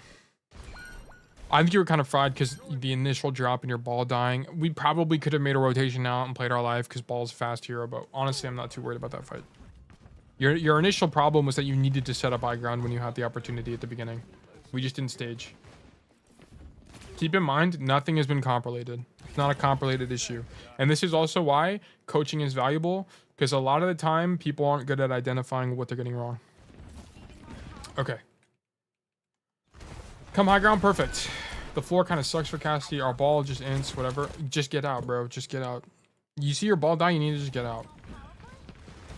In this situation, you have enough cover where you can feasibly get out. Yeah, but we just like swing the Roadhog and force. Our Moira is probably gonna die too. No, she gets out, but yeah, we just force healing and then we just die for no reason. So you needed to try to get out there. Wow, we actually are. Look at that. Our lead absolutely evaporated. It's actually 0 now. I think they flip. But yeah, you just kind of make. This was like a rotation issue. The last fight was a staging issue. I mean, this Deadeye is bad for obvious reasons. I mean, dude, just don't Deadeye this. This is a panic Deadeye if I've ever seen it. Maybe you try to like damage resistance, but dude, you're not gonna damage resistance 4 people. Like, be real. Be real with me right now. Yeah, like, what was the issue here, actually? Let's see. What was the underlying problem? Yeah, like, why are we walking forward? You hear and see the hog, bro. Like, what you need to be doing right now? Hear the hog. Here, I can understand you walking forward up until this point. But here, continuing to walk forwards and not rolling backwards is inexcusable. He started to aim at the ground. Yeah, probably. Yeah, we gotta fix it. I mean, his Montana's aim is good enough where, or he has a good enough habit on when it comes to crosshair placement that I'm not, you know, sometimes it just happens, right? Like, I don't think it's that big of an issue for him. But anyways, on this Roadhog, you needed to roll backwards or roll to this door frame or do either one, but not just walk forward and then roll late. This made no sense. You didn't really use audio cues here. Yeah, and then you just die. We don't lose here, unfortunately, but I like the right off angle. This is good. Yeah, we're shooting the nice aim, by the way. I like that aim. Look at this crosshair placement, by the way. It's perfect. Aiming head level. This is just kind of an unfortunate hook. I don't really mind that too much. I would not peek this. Are you gonna one tap this hog? Are you gonna one tap him? No, you're not gonna one tap the hog. Why are we swinging? This makes no sense. Just play here. And now, because you think you can one tap the hog, you force a roll backwards and you kill the cast because you actually just cast cap him. I'm gonna be real. He sucks. Whatever. But why are we dying here? This makes no sense, bro. Just play. Look, Here's your mistake. Your mistake is literally this, okay? Here it is. This hook, I don't really mind that much. You know, of course, probably we could have dodged it, whatever. This, though, why are we doing this? Why are you doing this? This makes no sense. You're not going to one-tap fucking Roadhog. Anyways, just play main. Just play main. This roll forward is fine. He's running away. Whatever. Keep in mind, it's not a comp issue. It's you're throwing, okay? Keep in mind, it's not a comp issue. Even if you're playing Ana or Brig, you'd have the same problem, okay? It wouldn't make any difference. Whoops, sorry. All right, we have to watch the whole sequence again. Shoot the soldier. All right, cool. Yeah, it's probably fine. Yeah, I think the alternative here would be right cart. I don't think it's going to be good because you're going to be alone and the rotation out's not good. So I think this is probably your best play. Why are we rolling forward, bro? Are you going to one-tap the hog again? Is it? Do you know something about the game and hitting headshots and doing 7 million damage that I don't? Because we're obviously making two different sets of plays. We have two different expectations for this hero. Why are we rolling forward? This makes no sense. It's OT now. Why are we popping? Dude, why are... I can kind of, you know, actually, I can kind of understand this, but like, really? Like, this is Deadeye criteria to you? She has cover in its Brig. She has a shield. Like, bro. This is not a good Deadeye. You're also point blank. What? What? How does he miss? Dude, come on. Roadhog, Daryl, what are you doing, bro? Wake up. Oh my god. Wake up. Wake up, Roadhog. Okay, anyway. This Deadeye is terrible. It's like way too close to these guys. The Brig has a way to go. What? Dude, Daryl, what are you doing? Wake up. Wake up. How do you die to this Deadeye? Oh my god. The Roadhog is terrible. Did we win? I don't know. Time will tell. I don't think we win this. Don't fan. He's too far away. Good shots. Yeah, and then... Actually, do we have an opportunity to back up here? Let's see. Why do we roll forward? Stop. You roll forward. Now this Brig appears out of thin air, admittedly. I don't even know where she came from, but she appears out of thin air, and now you're fried, okay? Don't, like, stop. What are you doing? Do you think you have to touch? Are you toucher here?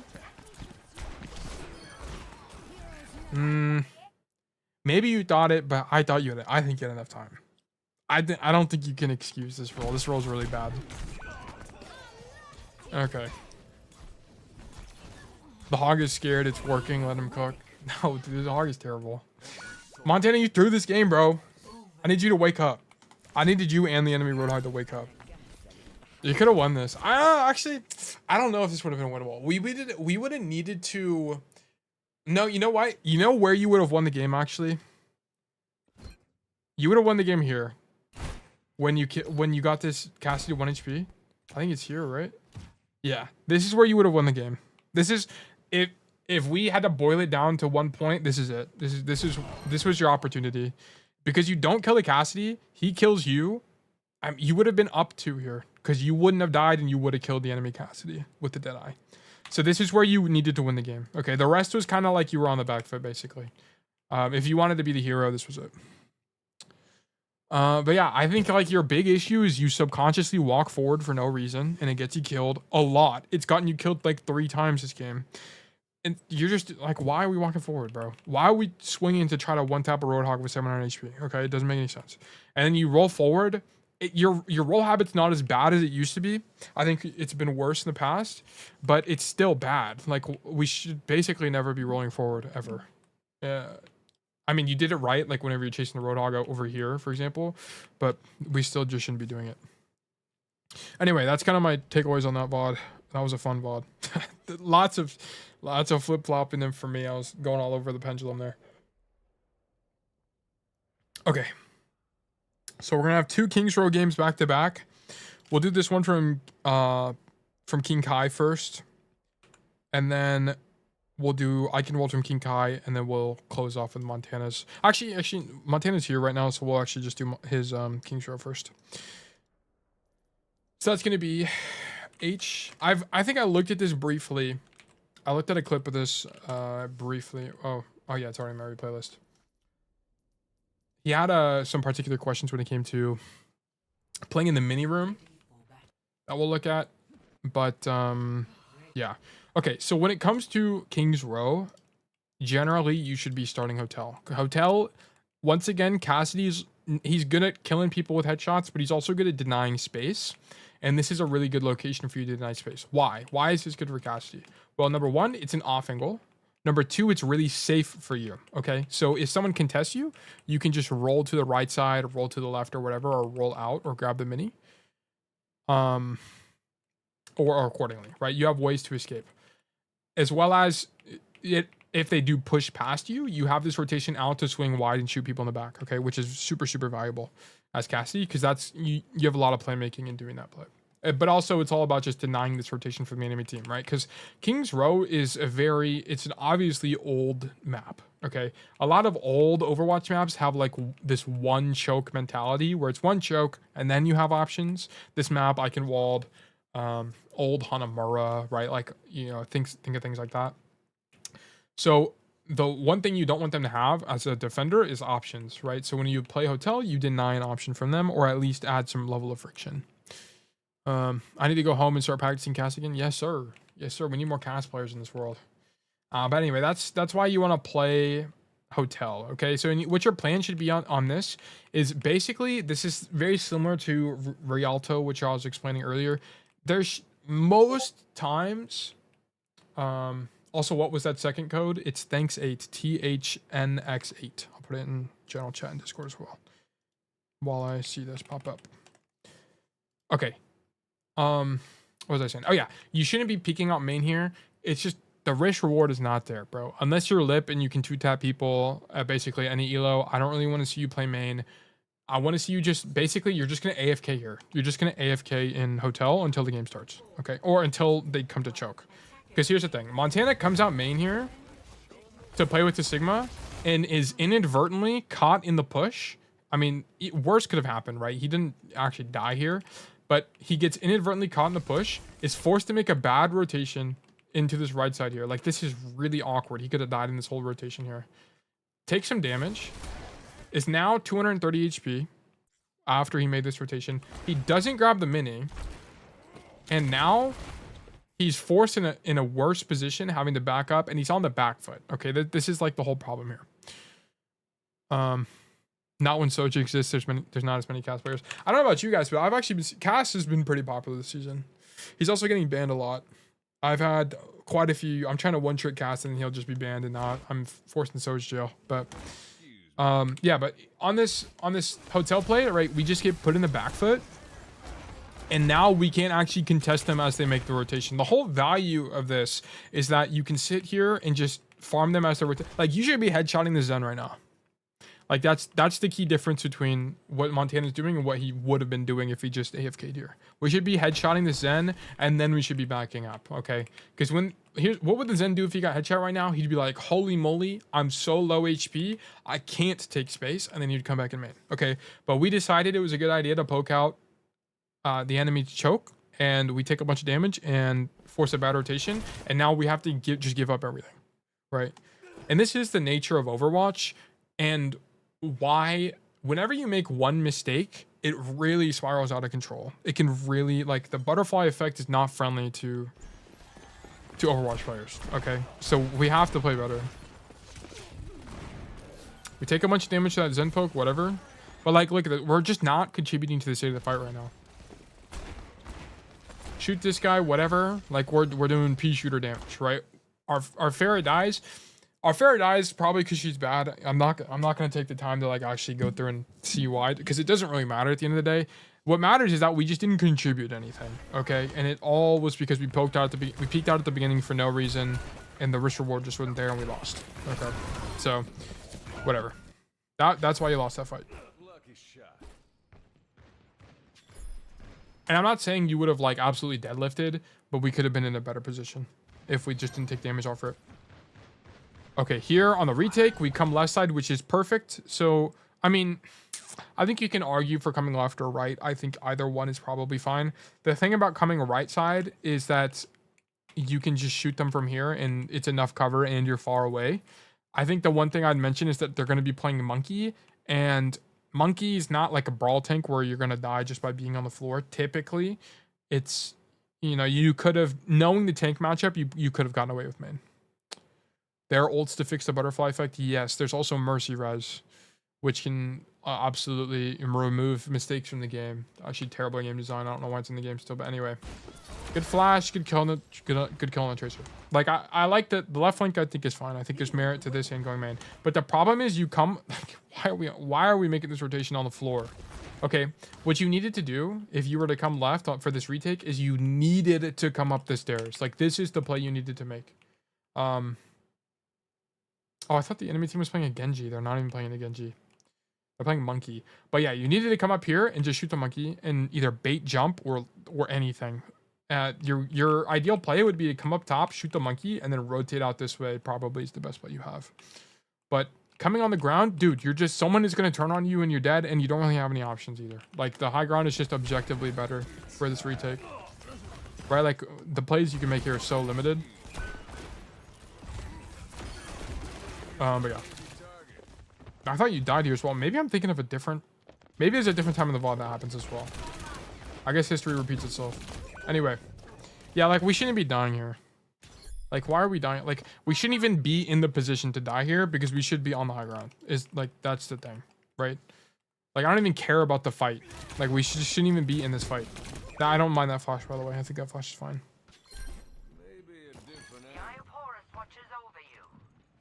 Okay, we come out main. Let me take a sip of water. Okay, we come out main. Come right side again. Sure. You know what? I don't mind that much. Shoot the Cassidy. Whatever. I like this. You're not going back main. You identify that you're going to have good timing on the people coming back from spawn. I don't know if you're thinking about that, but, you know, you do have good timing here. And you shoot the Zen. Great. I think it's fantastic. We get a little bit caught out by this cast. Why?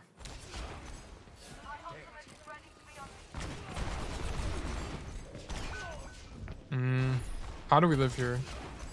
What's the mistake? Did we make a mistake earlier? Let's see. So I like this. I like the rotation. I think it's smart. That flash is obviously bad. He's too far away. Okay, maybe if you had the perk, it would have hit him. I don't even think it would have hit him there. But that flash is obviously bad. Okay. So fight the Zen. Wow, it actually matters. Imagine if you had a flash here. I don't know if you would have killed him, but it would have helped. So you definitely need to not use flash. I don't know. I've watched this 5 times now and I can't identify the mistake. I don't know. On that one, I just don't know the answer. I don't know. I think playing... My theory is that playing Hotel is fine. Something about that micro was wrong, but I wouldn't be able to tell you, honestly. It could also just be unlucky.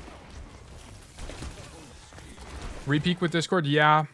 Yeah. But he didn't think the cast was going to turn. Like, he took this fight with the understanding that he thought it was going to be a 1v1. So maybe... I guess you can hear the cast rotate back. I guess, like, that's what it was. But, that, I mean, that would have been, like, a really good... You would have had to be have really good heads up for that.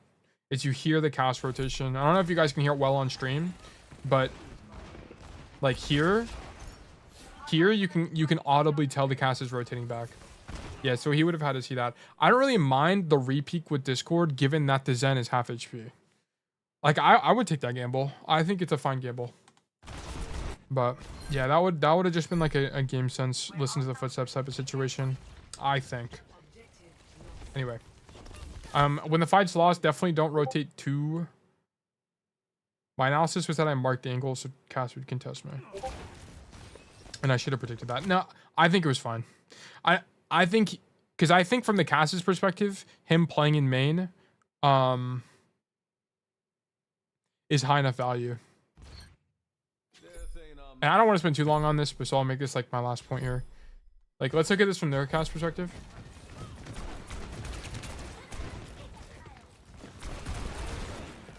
Yeah, you know, actually you're right. I think this is like, I mean, this is a very unique matchup because your tank is because your tank is Diva. There's not really a lot this Cass can do in main. So it actually turned out that his best play was to mark you. I would have died here, I'm gonna be honest with you. That's why it's hard for me to wrap around this. Still would died to a better Zen. I don't think he would have died to a better Zen. I mean, of course, if the Zen is GM and he's a plat player, of course he's gonna die. But at equal elo, I think it's actually winning for Cass. Because he'd have to get 5 ward by the Zen. But yeah, I don't know. Either one, I wouldn't have had the intuition to live here either. So ideally you would have, like in a perfect situation, you would have identified that the enemy Cassidy can't. Yeah, it's just like a really convoluted line of reasoning. I won't go too deep into it, but whatever.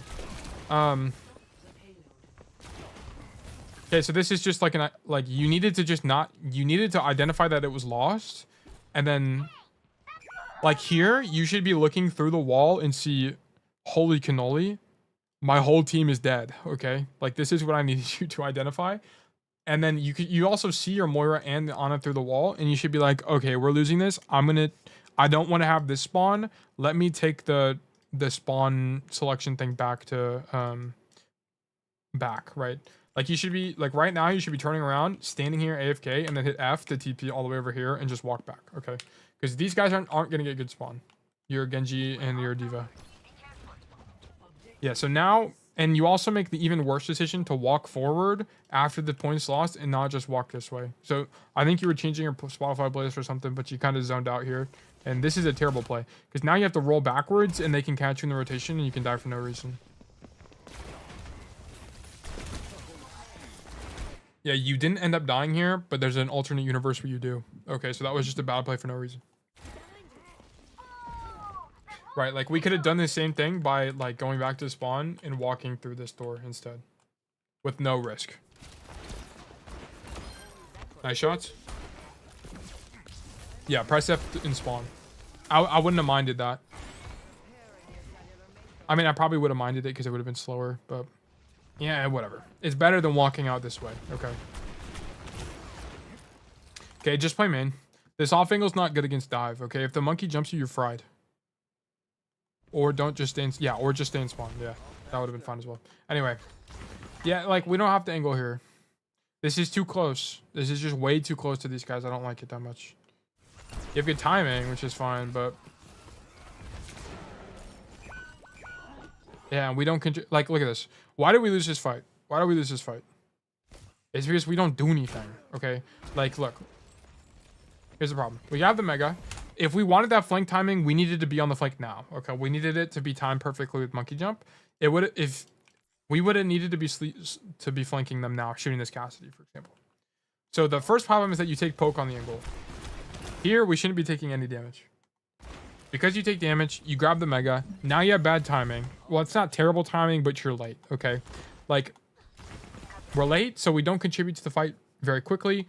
We shoot the Zen, but didn't actually matter enough because our monkey's already able to demech our Diva.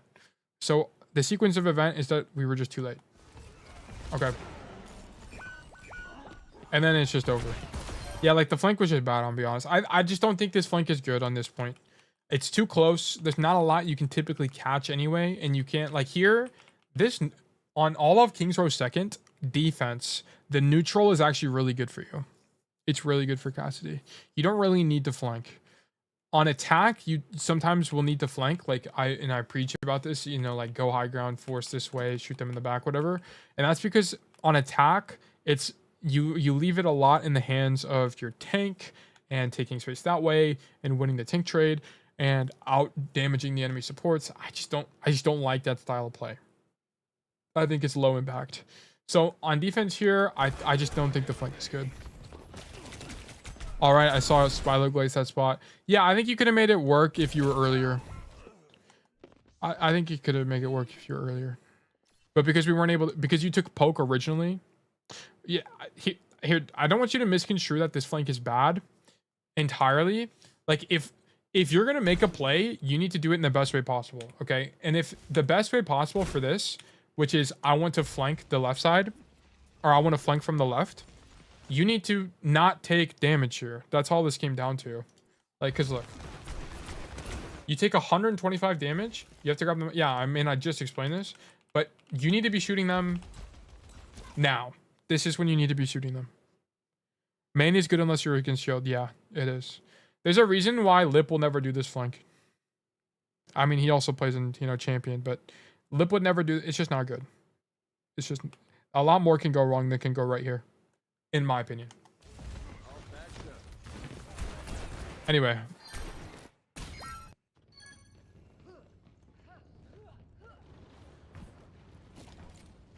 I think main is also better against Monkey as a tank. I think most of the time if you're taking that angle against Monkey, he can punish you and yeah. Also, you just do a ton of damage to Monkey. Okay. I wouldn't roll to the right here. I think this Deadeye is fine, but I would not roll to it. Like here, I would just be walking. Here, just walk to the angle. Just walk to the angle. And then Deadeye is fine. Nice headshot. Nice roll out. I don't mind the fan that much. He's anti. I don't really mind it that much.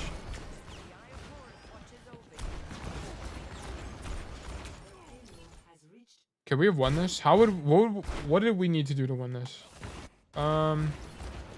Break the bubble. Okay.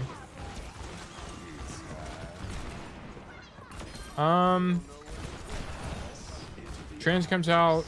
Our diva get demon. Honestly, I don't think we could have done anything. Go next. That's a go next fight. Oh, okay. Can we live here? Let's see. Okay, so we kite out, whatever.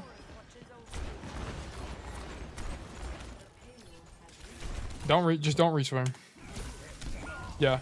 You had the timing and everything, you just reswinged at the end and then died for it. Okay. Shoot Monkey.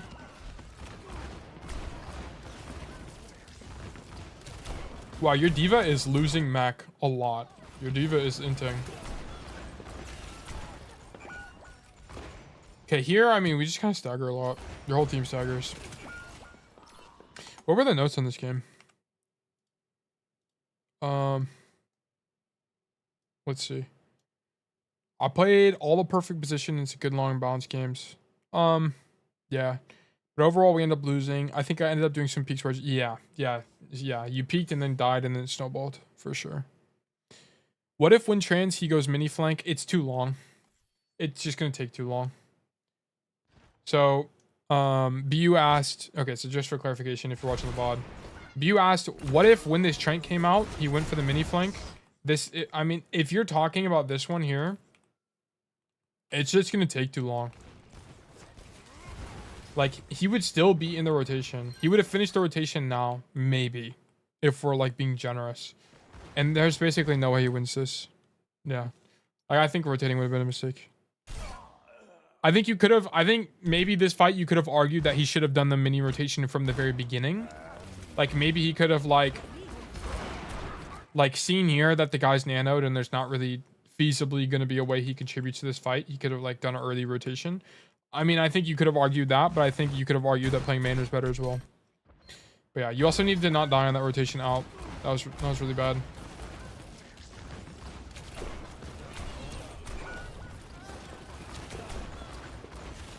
Notice there's no good plays here. I don't think there's a good... You also shouldn't be left side really as Cassidy. You should be going right. Right, you can get poked out by the enemy team, sure. But you actually have rotations available to you. Like, you have this rotation to come to this door in this, like, window here. This side, you just kind of end up being stuck.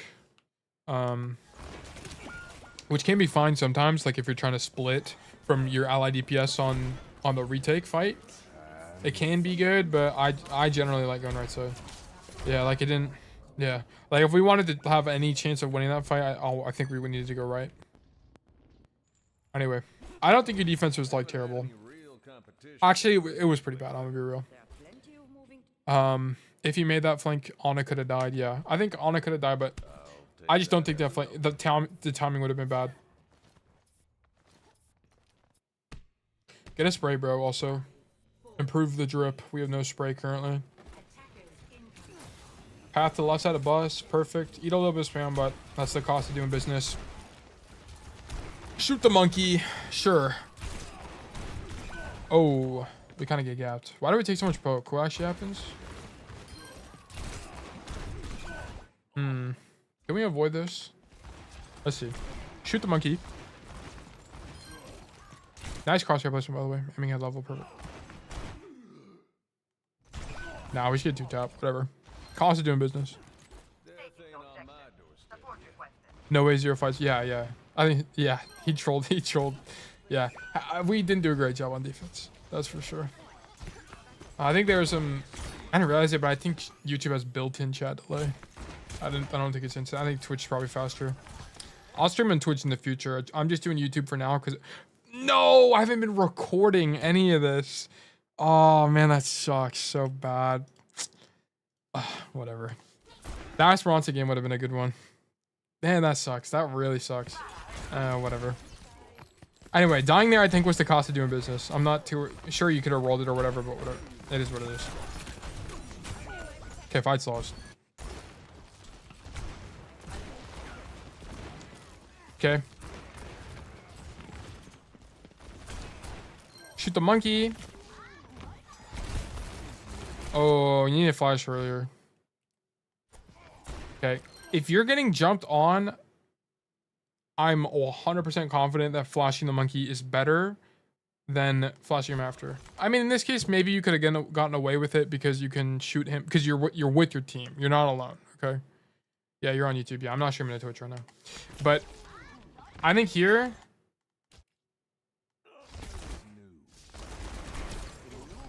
Yeah, it's either flash him in the air or flash him afterwards.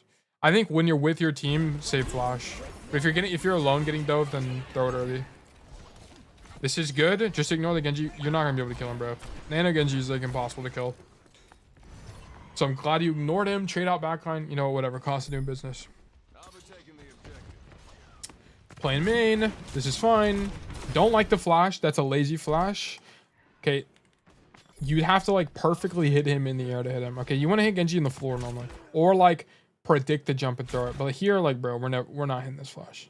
Okay, we're not hitting this flash. I was thinking about leaving. The VOD will be recorded and on the channel. This stream VOD will be recorded. I meant like I wasn't recording. I have to record it separately. It's a whole story. I have to like record it separately for the way I edit my videos. But I won't be. Let's just say I won't be able to make videos out of the other VODs. But this thing will be available on YouTube. I like the Deadeye. I like shooting the monkey. I don't mind the fan. I like that you're not flanking there and playing main. A high noon Nano Genji. High noon Nano Genji is very 50-50 in my opinion. I think he can go either way. High noon never shoots. Yeah, it can be good. It's just gonna depend, right? It's just gonna depend on the situation. Some maps where you have more space, you can high noon the Nano Genji and live. But some maps, it's just gonna be too claustrophobic where you can't do anything. I like this staging on second, by the way. I think it's fine. They're not back yet. I like that we're trying to get poke in. I would not walk forward toward that monkey there, but that's fine. That's a good kill. That monkey was throwing for whatever reason. Baby Gook Shui is, as you might, you know, he might not actually be the real son of Gook Shui. Or Gook Shui himself. I like that you tried the flank, but honestly, we're up one. We can just play main. I don't think the flank is that important. Yeah, here you know, here it's probably fine now.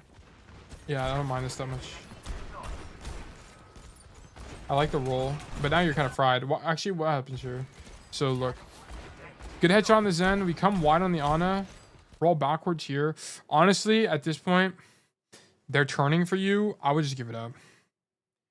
I know it's tempting because they're low, but I think there's a good chance you do die here. I don't know. Yeah, I think you give it up. I think you give it up. I think once the Discord comes through, you use roll, you need to commit to the rotation out. I think you had the opportunity to 2-tap it and you just didn't get it. The flank was good though, by the way. It was just the execution. Alright, free frag. Thank you, monkey. Nice headshots. I'm gonna see W key. Yeah, oh, wow, I didn't even know that Ana was alive. That's my fault. Wow, this sucks. What happens? What does Ana do?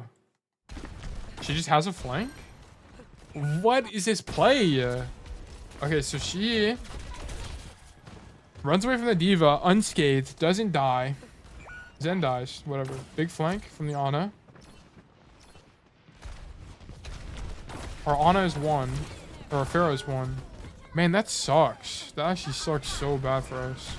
And then, because this Ana shenanigans happens, you can't really walk forward. High Noon, Nano Genji, or High Noon Primal. Yeah, always try to High Noon Primal. It's pretty much always good. This fight was just unfortunate, in my opinion. If we were in comms, maybe we could have caught the Ana was behind and turned around earlier, but whatever. Not too worried about it.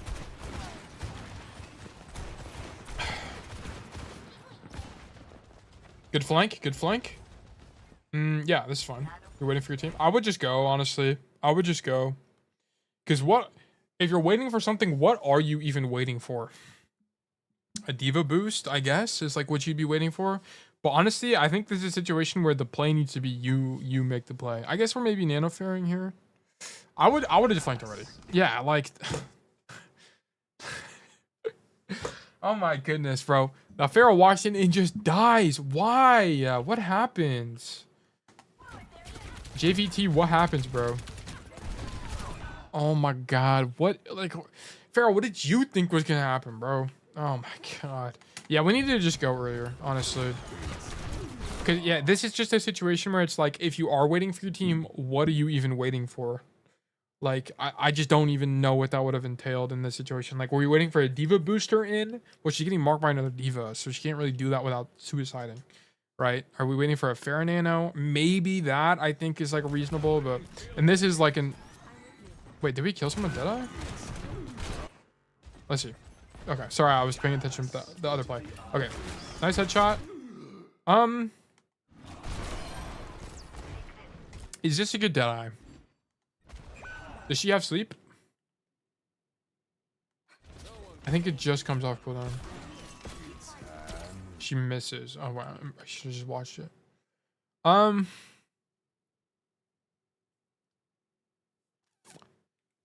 do I feel about this Deadeye? I have to think about this. This is a thinker. So trans, they all turn. I mean, you play it afterwards correctly, which is you don't re-engage and you just leave. So you play that part right. I'm 50-50 on the Deadeye.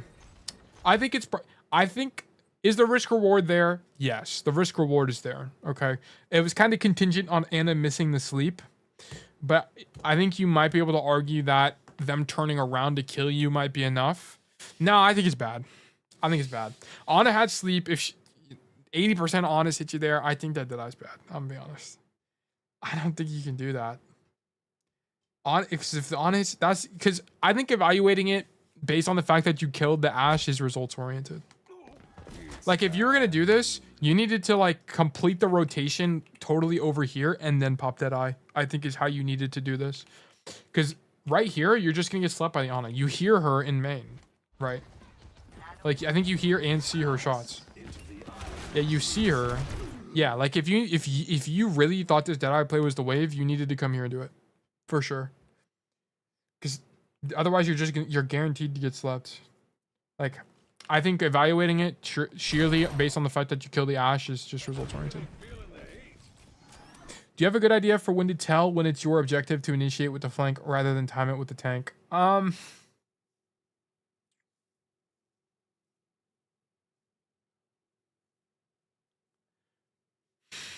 Let me read it again. Do you have a good idea for when to tell when it's your objective to initiate with a flank rather than time it with tank? I think it's less about timing it with your tank engage. Let me fly around so it's not like there's something to look at. I think it's less about timing it with your tank engage and it's more about timing it with your team generally. Okay, so like, for example, here,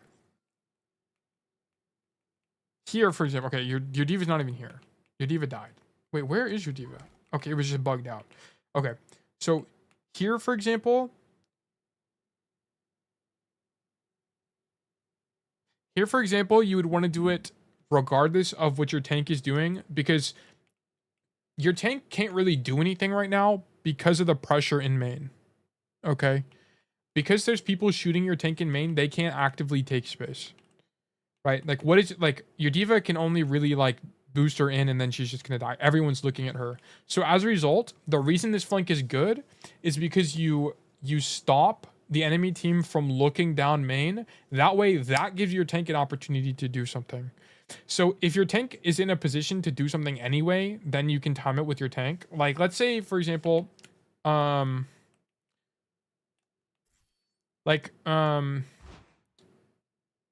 I think that's kind of just what it kind of comes down to. It's like sometimes in the game, sometimes in the game, your team can't do anything unless someone flanks. So for example, okay, on this, let's say we're attack on King's Row, we just capped first point and we're pushing it through this choke. Sometimes, like, you'll have a tank that's a Reinhardt or an Orisa, and then they're just getting spammed by, like, literally Torbjorn, Sojourn, damage boosted Sojourn, like it's a nightmare situation. They need you as Cassidy to make this rotation through right side and try to just kill somebody, because that's the only way they're going to be able to get through the choke. Okay, this is that type of situation. Your tank can't really get through the choke until someone makes a play. Like this, your diva here, if we go back, or I guess this is, we're already here. Like your diva here. Oh wait, this is, I need to go forward, sorry. So your diva here is basically waiting for a play to happen, right? Like let's look at this from her perspective. Yeah, like what was she, like what she's looking for here is someone to be 1 HP or them, or for the enemy tank to back up. That's what she's looking for. Okay. And how is that going to happen? It's by you flanking and you taking the initiative. So this is like a situation where it's less about like, you have good, basically at any point your tank is right here fighting is good timing. Like a lot of times the timing window for stuff like this is not that narrow. It's actually pretty wide, right? Like like you could have flanked here, could have flanked here, could have flanked here, could have flanked here, could have flanked here. You see what I mean, right? You had a good 5 to 10 seconds to make the play. At any point where this diva is like literally just brawling the enemy diva, you could have swung and peeked, right? Peeking now would have been fine. Peeking now would have been fine. But you just swing way too late. Like right now, by the time you peek, your team is already backing up because the fight was too long. And you died as a result. Or sorry, the diva died as a result. Or the Pharah died. Jesus. Or geez, my fault. But that's my response to that. Okay, I get it, I think. So you just got to decide if you tank can reasonably push without you. Yeah, basically. Basically. If they can engage, like if they're a monkey and the only way for them to engage is through a jump, then yeah, you can time it with monkey jump. But like, this is a situation where it's like they can't get through choke unless something happens. This is like, what you're seeing here is not something that'll happen on a map like Suravasa, right? Suravasa is not really a map where you get stuck in chokes. So this isn't really going to be very similar. Of course, it's a situation, you know, this is it's going to be situation by situation, but I think that's, if you need a rule, that's what I would say.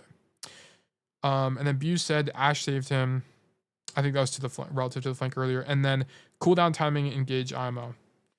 Yeah, sometimes you can base it off cooldowns, like on a sleep, for example, is when you can go for a flank. But it's mostly like macro related. It's mostly related to like, where's your tank playing? Do they need me to make a play to get through choke? That's really the question you should be asking. Is the way for them to get through choke is by me making a play? And if the answer to that's yes, then you need to go first. And I don't mean like literally in their backline. I mean just like, you know, do your play faster. Okay. So I think I like skipped half this fight, but this looks fine. Okay, so we cap third or second. And then I don't know why you're on cart. This is not your job. Don't be on cart. Like you should be, I mean, now that you're stuck on cart, yeah, ride cart, but you shouldn't be stuck on cart. You need to be here just poking. So we shouldn't be on cart right now.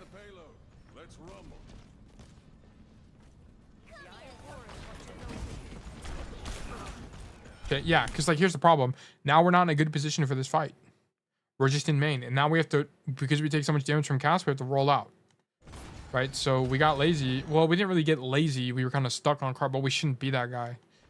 But now you're here. The only thing I'd keep him... This is generally a good angle for Cassidy because you can catch people on rotations. But I would just keep in mind they're playing D.Va, right? And D.Va can just hit one button and you're dead, okay? So that's kind of just what this is going to come down to. She's not paying attention, though, so I'd actually take some risk here. And your D.Va's fried. Whatever. They use D.Va Bomb? Sure, you know, I'll take that for free on the way out. Take a D.Va Bomb to go, you know? Get this D.Va to half HP. All right. So here's...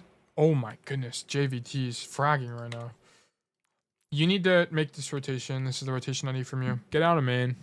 Main just isn't... I mean, it's not great. There's not a lot of cover for you to work around. I want to see you make the mega rotation. But this is fun. Given that you were where you were, this ended up being fun. Okay, now you should be planning for Deadeye here.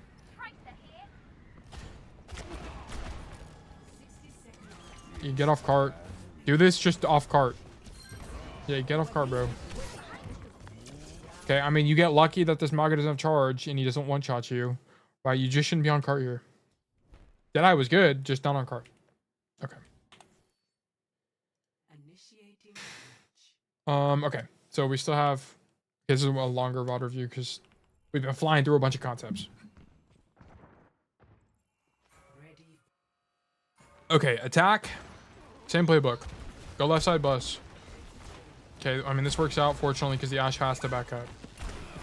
Our Ferret trolls, whatever. We just take a bunch of poke and die. Okay, so I think you just have a bad habit of doing this, because this is the second time it's happened on this choke in particular. Right here, you're just like, you know, staring down the barrel right now. Like, 2 enemy hit scans, actually 3 enemy hit scans, and a gigantic monkey are looking at you simultaneously. I think dying is quite likely. So here, I think you missed your rotation window. So here, well, first of all, you should go left side of bus. Exactly to avoid the reason you're dying here, so you don't take a bunch of spam and just die, okay? So go left side of bus, and then once you see your D.Va do this, what you should have done is you should have seen her come out like this. I am instantly coming out with her and rotating immediately to statue, okay? I might die when I'm at statue, but this is my window to get in, okay? And you missed your window. So, because you missed your window, you just kind of die in main because you don't really have a play, okay? So, rotation windows on this map in particular are very commonly that short, okay? It's like your tank takes 2 seconds of space here, you need to just go. You need to just go, because how else are you going to get out? Sometimes you'll just stand in main and shoot them and you'll try to win the neutral, but, you know, sometimes you got to take a risk and you got to just rotate the statue. Right, so I would have just hit the rotation, and because we make the right rollout, as in we come to the right side of the bus, we have bad timing to follow up with the tank, and we don't have the window. Oh, why statue? Do you not play the NPC hotel play?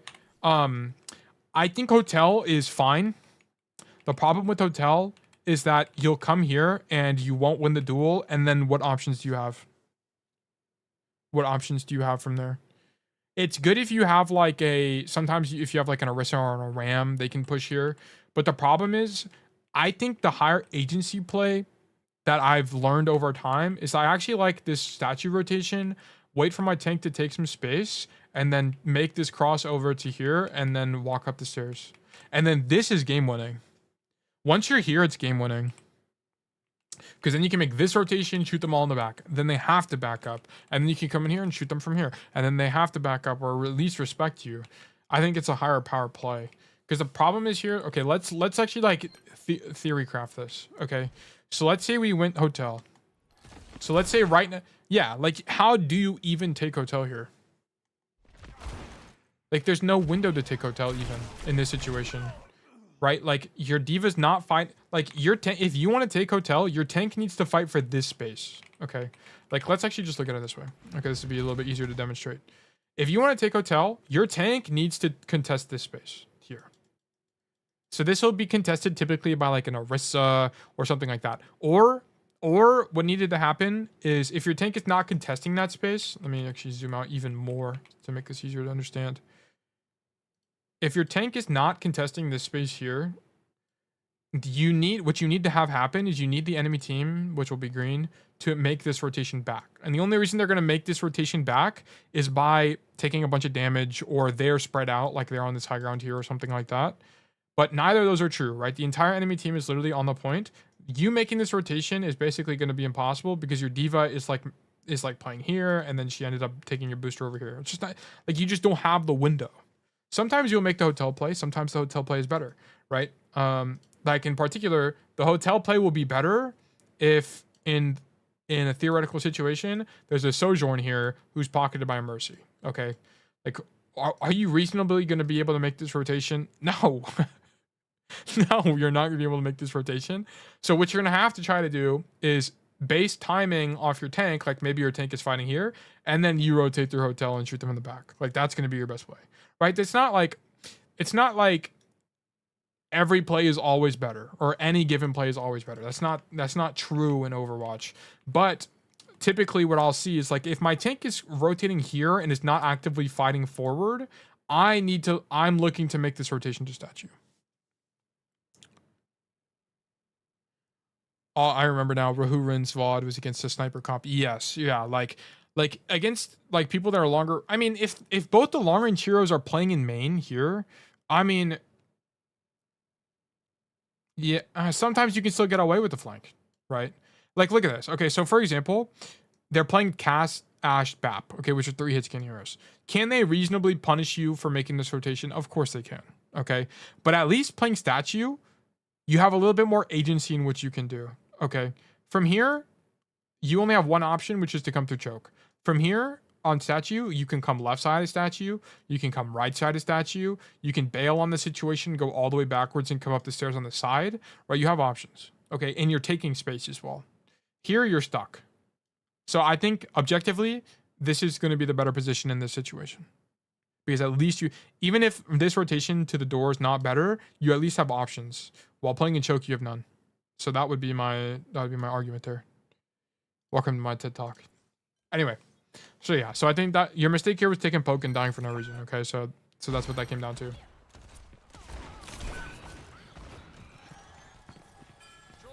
Okay, your Pharaoh made the same mistake. Nice. Look at this. I want everyone to take notes. I want everyone to take notes that Montana, by the way, is a guy that practices on Vaxta. FYI, he practices Thanks 8. I don't know if he does it every day, but he does it frequently. Look at this. He's aiming at the floor for, I think he's probably itching his nose or something, okay? But look at this. Correction to height. He just knows, he just happens to know where head level is. Guys, how do you think he knows where head level is? How do you think he knows this? Because he grinds Vaxta. That's how he knows, guys. You need to do that. You need to do that. Just play it every day. 10 minutes. 15 minutes. If you're feeling brave, 20 minutes. But do it every day. Okay, we're just kind of shooting. I don't know what you're shooting at, but it ain't people. Certainly, you're just shooting. Look at this. Yeah, you don't. I mean, I can kind of see you try to correct for the Ashe there, but yeah. Now, see, look at this. Now it's good. Why is the hotel play good now? Why is the hotel play? Look at this. Let's zoom out. Why is the hotel play good? What about my whole diagram in theory is true now? Look at this. Our tank is taking this space. Look, our tank is taking this space. So what is afforded to us? This play. Perfect. That's what I'm saying, right? This play suddenly becomes good because the space to make the rotation is clear now. We can take it safely, and now we can shoot these guys in the back, so it's good, right? It's going to depend on where your tank is where like some of these rotations on King's Row are going to be. So, perfect. I like this a lot. And I like that you do it even though you're anti, because the timing is important here. I like that you stop and shoot. That's perfect. You just deadlifted that. That's a good kill. Why are we walking toward that guy? Just play further back. So that was a mistake. Why are we walking toward this guy? The tank made the space. That's what I'm saying.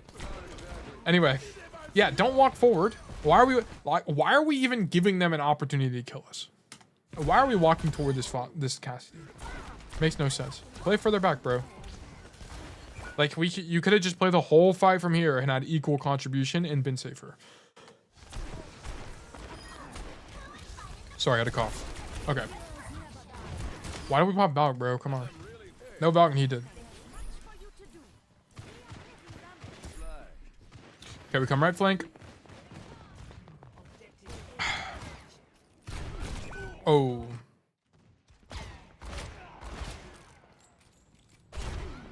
Yeah, so you just swing too far right there. I don't mind you. I'm gonna be honest. I don't really mind the duel because I think this is winning for you. But here's the problem: if we just observe the micro, so the pre-firing, whatever, I could nitpick that. But here's the thing: this headshot, good. But when you re-peek, you just move too far to the right, and as a result, it takes you longer to rotate left and you die. I think the duel is fine. You just micro is bad. Don't be afraid to take those duels in the future. Just that rotation out need to be better.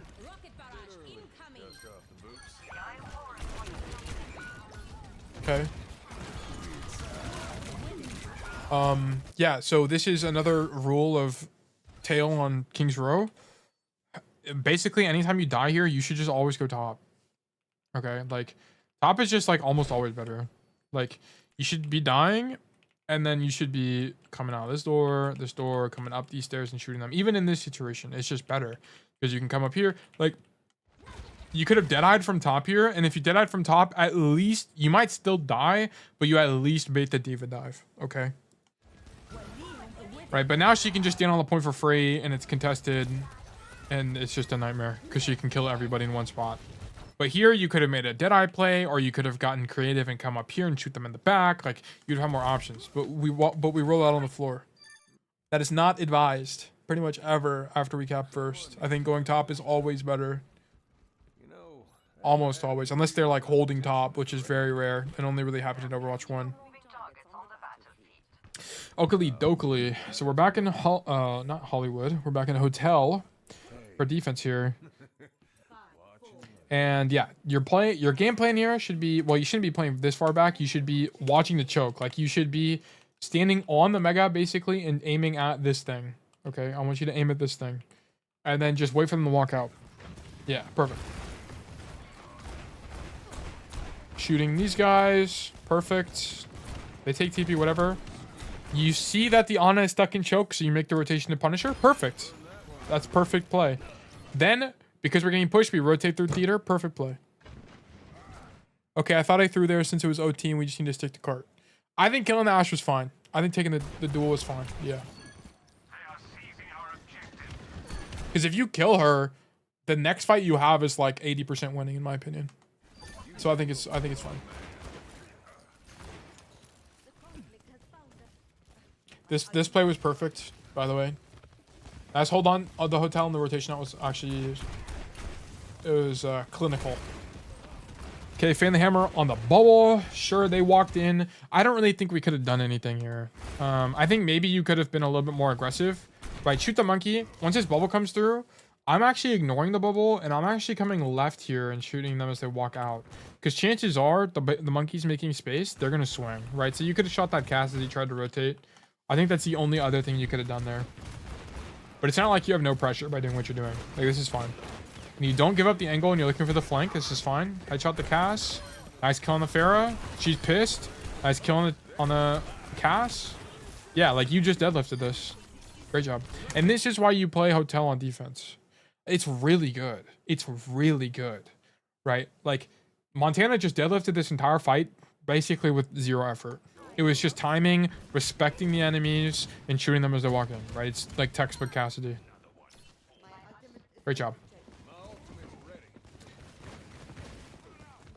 Okay, shoot him as he walks in. I mean, I think you're respecting it a little bit too much, right? Like, I'm in maybe play here. This is the only other difference I would make. Right, and that rollout is perfect. We give up space. Honestly, I think here, once this Genji comes out wide, I don't think, unless you hit the flash, right? So here's how this would have unraveled in my mind. I don't really mind the flash. I think you should have thrown it above him for sure instead of to the left, or at the floor, either one. I wouldn't have thrown it at the left. But after you miss this flash, you need to identify, this sucks. They're gonna push off this Genji push, and you needed to back up. Is what you need to do. But you kind of greed on the Genji, and the monkey capitalizes on the space the Genji just made, and you get stuck. Okay, so really this Deadeye shouldn't have had to happen because we would have been playing main. As in like where the Ana is in the bat bar right now. So that was a bad rotation from you. The playing hotel component of that was fine. You just need to identify that the Genji, they are going to make a play off the Genji taking space. Like, that is going to happen objectively. So you needed to identify that. And then here, okay, so here, just go top. I like coming left on the retake. Whoops, it's foreshadowing. But I like you coming left on the retake. I think it can be good. Like, especially in this situation, I think it can be good. But you needed to go top. Coming left, you're just going to be on the floor. They're going to turn for you and you're fried, right? Like, you would have not gotten slapped, or it at least would have been 80% harder for her to sleep you. Okay. So, yeah, you just need to go top. And I think you'd lose the entire defense because of that. Yeah, you do. Yeah, but all in all, I think you play Hotel largely correctly. I think most of your issue is you just, like, die to poke for no reason. So, like, on first point, the reason you die to poke is you don't make a rotation. You just sit there, right? When your diva walked in initially, you needed to just, like, trust the swing and go with her, right? Like here, for example, I think is when it happens. Yeah, so you miss the timing and then you just kind of die, okay? Like here, once this diva does this, you need to just trust that she's going to do that and then rotate out, okay? You know, sometimes you have to read it. Like, maybe if you're in gold, this won't happen as much. But you're in a high enough elo where this diva generally knows how to play the hero. So you should be seeing this guy take space and then roll out and then be looking to make a player at least have something to do. Because right now you're stuck in main, and then you, in an effort to try to contribute to the state of the fight, you just die to random stuff. Okay. So that's kind of what that came down to. But I think most of your macro on King's Row is correct. It's just kind of a few lazy mistakes, like peeking out and dying to random stuff. And like, this flank was good. It just needed to be a little bit earlier. Okay, on second. But yeah, I think largely it was fine. I think your King's Row on average is climbing. For sure. I think it's on average climbing. Okay, cool. That was a longer VOD. But thank you for the VOD. Thank you for the code. Okay, so we have 2 more codes. I think I already did this Runasabi game. Yeah, I did so okay, we have 2 left. We have another King's Row, but I'll take a break from King's Row for a second and do Eichenwalde. From our friend King Kai. He said, we owned the first half. The game seemed to be in cruise control, then all of a sudden we let the opponents back into the game. I thought I had a decent game, but definitely could have done better. That was a really informative and theoretical VOD. Thanks, Brosiv. Good night. All right, yeah, good night to you, my friend, as well. Yeah, and thank you for the code, man. I really appreciate that.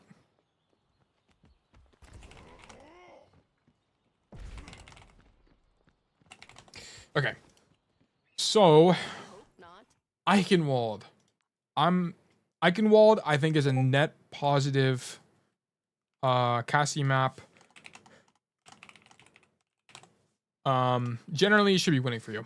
So on attack, your play should generally be come out the top right door. Then you're going to make this coast rotation like this.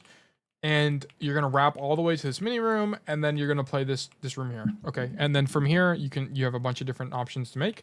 Shoot them from the side, come up this staircase. If your team is winning, you can just come out main and help your team. You know, you have a bunch of different plays. But generally, you shouldn't be playing in main because you're just going to get stuck is what it's going to come down to. Because there's not a lot of cover for you. It's out of your range. Unless your tank walks in, you can follow your tank if he walks in, but sometimes you won't, or he can't make a play. This kind of comes down, like, the last VOD I just did, I talked about how sometimes tanks need DPS to make a play to be able to do something. This is one of those situations, especially when they're playing really high damage poke comps. Tanks can't really walk in, right? So what they need the DPS to do is to take an angle like this one, shoot a few people, force them to back up, and then the tank can take space accordingly. So that's, that might be what it comes down to on this VOD. Who knows? We'll see. Yeah, and this is why I like to avoid main. We just take a bunch of damage, okay? We could have avoided this by just playing right off rip. Nice crosshair placement. I like to see that. Shoot the Ana. This is all fine. I mean, we're not killing anybody, but I think the play is fine. Grab the mini. That's fine. Cool. Nice kill. I like the roll, too. You dodged a sleep dart. Nice shot. This is well played. Of course, mechanically, we could have hit more shots, but I think your macro was great there. Okay, we're playing in main. Sip of water. Here, I like that you don't take space, because you're probably not going to get help if you do, right? what some people will do on Cassidy, and sometimes I do, depending on the enemy team comp, is after capping point, I will come top left and stage here and look for a kill. But because they're playing monkey, you're just going to get punished. Okay, so playing here I think is fine.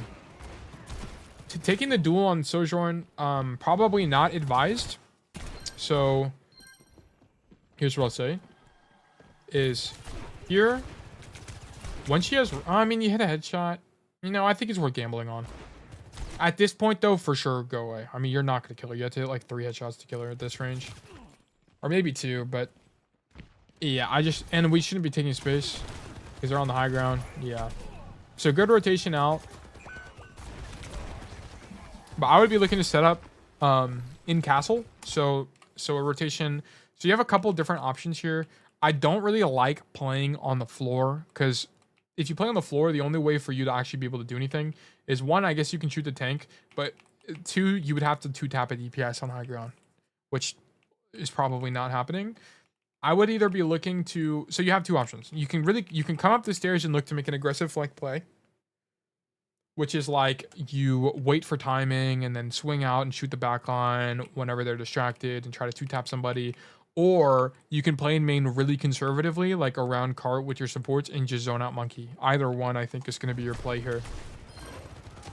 In this case, you choose to just shoot monkey, which I think is fine. But I wouldn't be playing like overly aggressive here. It's more about playing, you know, on the risk reward spectrum. We're taking low risk, low reward type of situation. Coming with your Ryan is fine. This is perfect. So we take the high ground. I like the headshot on Mercy. Honestly, I would have just dead-eyed the Mercy right there. Like here, I would have just dead-eyed her because she's not gonna be able to get out. I would have just gone for the kill straight up and just snowball the advantage. I mean, I guess you could say that you're up 2, right? You just killed monkey and Sojourn just died. I guess you could say that you don't really need to ulti here, but I'm gonna be honest, I would have just ultied. So I think actually, you know what? I take a step back. I think your play is optimal because you're up 2 already. You don't even need it. You don't even need to kill her with that eye. It doesn't even matter. You're gonna win anyway. So, you know, don't ulti. Don't ulti. Don't listen to me. Okay. This Deadeye is way better. Yeah, this Deadeye was way better than what I just said. It's a great job.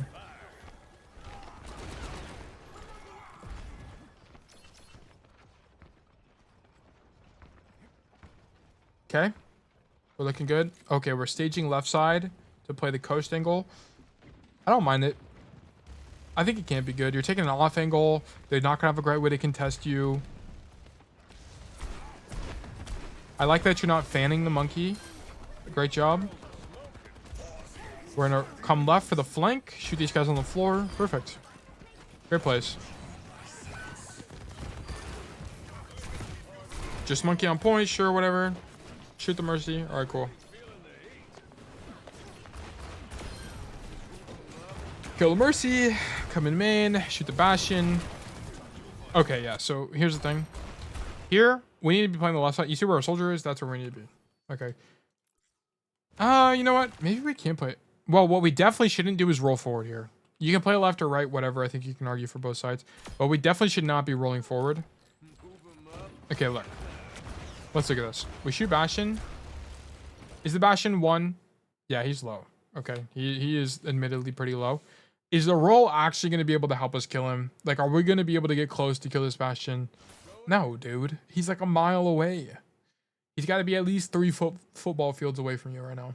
You're not going to be able to kill him, dude. Don't roll forward. Okay, and because you don't have roll here, you take a gajillion damage, and against better players, you die. Okay, so, like, don't roll forward pretty much ever, right? In this case, I can understand why he was low, but he's just too far. He's just way too far away. Yeah, we don't have Deadeye here, which sucks, but whatever. Shoot the monkey. Don't fan him, just shoot him. Just shoot him. Shoot the Mercy. Contribute to the monkey trade. This is fine. Ideally, we would have had bullets before we flashed there. But this fight was kind of lost either way. I'll be honest. Okay, so this point is like the flank here. I've done it dozens of times. It just doesn't work.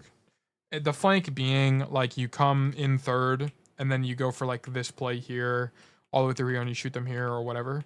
It's just on paper it's good, but I find that you get caught out a lot and it's just easy. It's really easy to die. So I'm not a big fan of those flanks on Eichenwalde. Okay. Honestly, I would just still shoot the monkey here. Just get him out. Like, we just need to get him out. Shoo him away. He's like a gigantic bug. Just shoot the bubble. Force him to have to rotate out. Because coming in main here, the monkey's still there. It's not like he disappeared, right? Like, he has object permanence, unfortunately, right?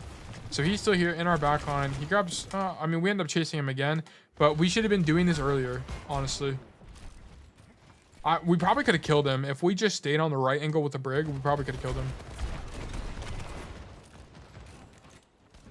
Okay, waiting for the mega to come up. Oh, we get healing, okay. Almost die again. Why did we almost die here?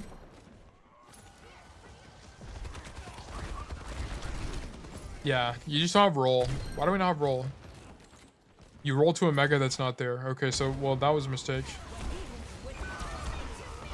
So we come out wide. You need to be looking for Deadeye, bro. Yeah, like, here's your problem.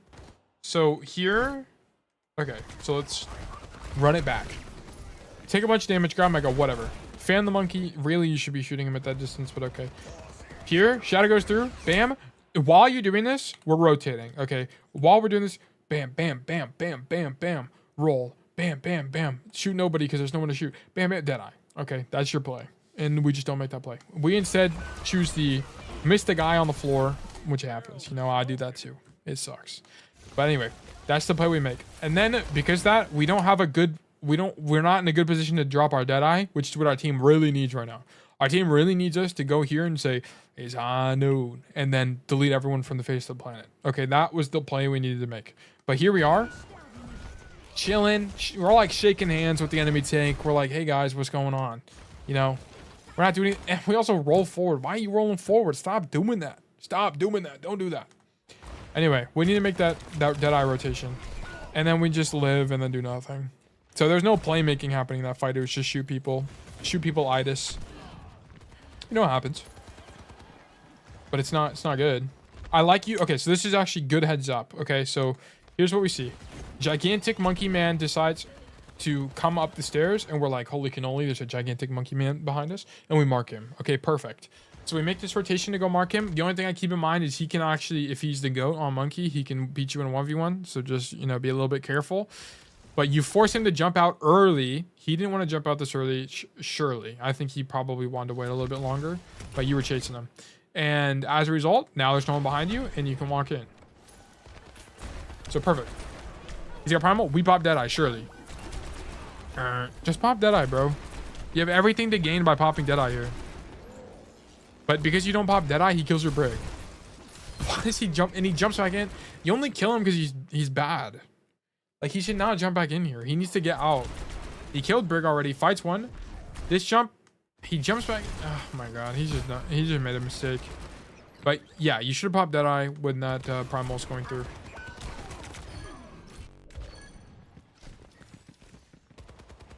Okay, well, we still have Deadeye, so I don't really know what we're going to use it for.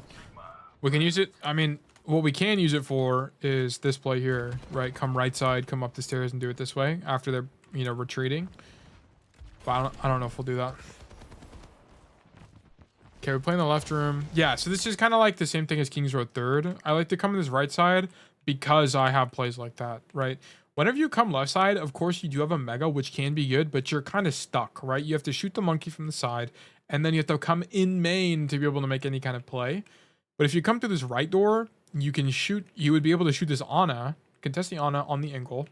You have a mini if you're able to make it out, but you have this play late fight. Sorry, I had the hiccups. I will not hiccup again. Okay, you have this rotation late fight, which we just don't have. We just don't have it available to us reasonably from playing the left angle off rip. That's the mistake. Also, we have a bad flick problem. Let's look at this real quick. Yeah, like look at this. Look at this. Okay. Break the bubble. You know what? It's like factory default Cassidy settings. Okay. Then we look at monkey. Bro, what are we flicking to? How bad you want that brick to be dead? How bad you want to kill that wall right now? Why are we flicking, bro? Just track him. Just shoot him. And you do that for all of these too. Look. Look at this. I think part of it's actually your movement as well. But look. Random flick for no reason. Missed 2 shots as a result. Okay. Flick to the monkey. We're moving a lot. We're actually not even thinking about where we're shooting, and you just miss a bunch of shots. Okay. Slow it down, man. Play Vaxton more. Okay. Where's my dead eye at? Perfect. Big kill. Big flash. Perfect. Big kill on monkey. I mean, you didn't kill him, but you did enough to him. Uh-oh. Bastion man gets nano boosted, but he's fried. It's game over. Nice job. Okay. Yeah, your third needed a little bit of work. You needed to go right side and like walk up the stairs in Deadeye. And we did not do that at all. We just went main. The Deadeye on cart though was pretty good. I did enjoy that thoroughly. Okay. Playing on the bridge. Okay, I don't really like playing on the bridge. Because there's a lot, the rotation out sucks, and that's pretty much the only reason why I don't like the bridge. Let's say you take a bunch of damage, actually, which ends up happening here. What play do you have? It's to jump off the bridge or make this rotation in mini room. Okay, you can make you can reasonably make the rotation in mini room only if you're playing the single here, because then it's like really easy for you to cross. But if you're playing here, especially in the open, you know, making this rotation is not ideal by any means necessary, or just any means in general. Okay, so now you drop. Okay, what are we dropping into? Well, sometimes they can already be pushed up like this, and then they can shoot you as you're dropped, and then it's a lot more awkward for you because you're stuck in the open, you're not in a good position, you have to figure it out. Okay, I just don't like it. I think there's a lot more that can go wrong than things that can go right. Sure, you can like aim gap the soldier and 2-tap him, but how at high elo, how often is that really gonna happen? I'd rather you play, honestly, if you wanted to play an aggressive angle, you could play like, I'd rather you honestly play here. I mean, this is where I play a lot. I play right here, or even this angle is a little bit safer, and I just shoot them as they come in. I just don't like opening on high ground.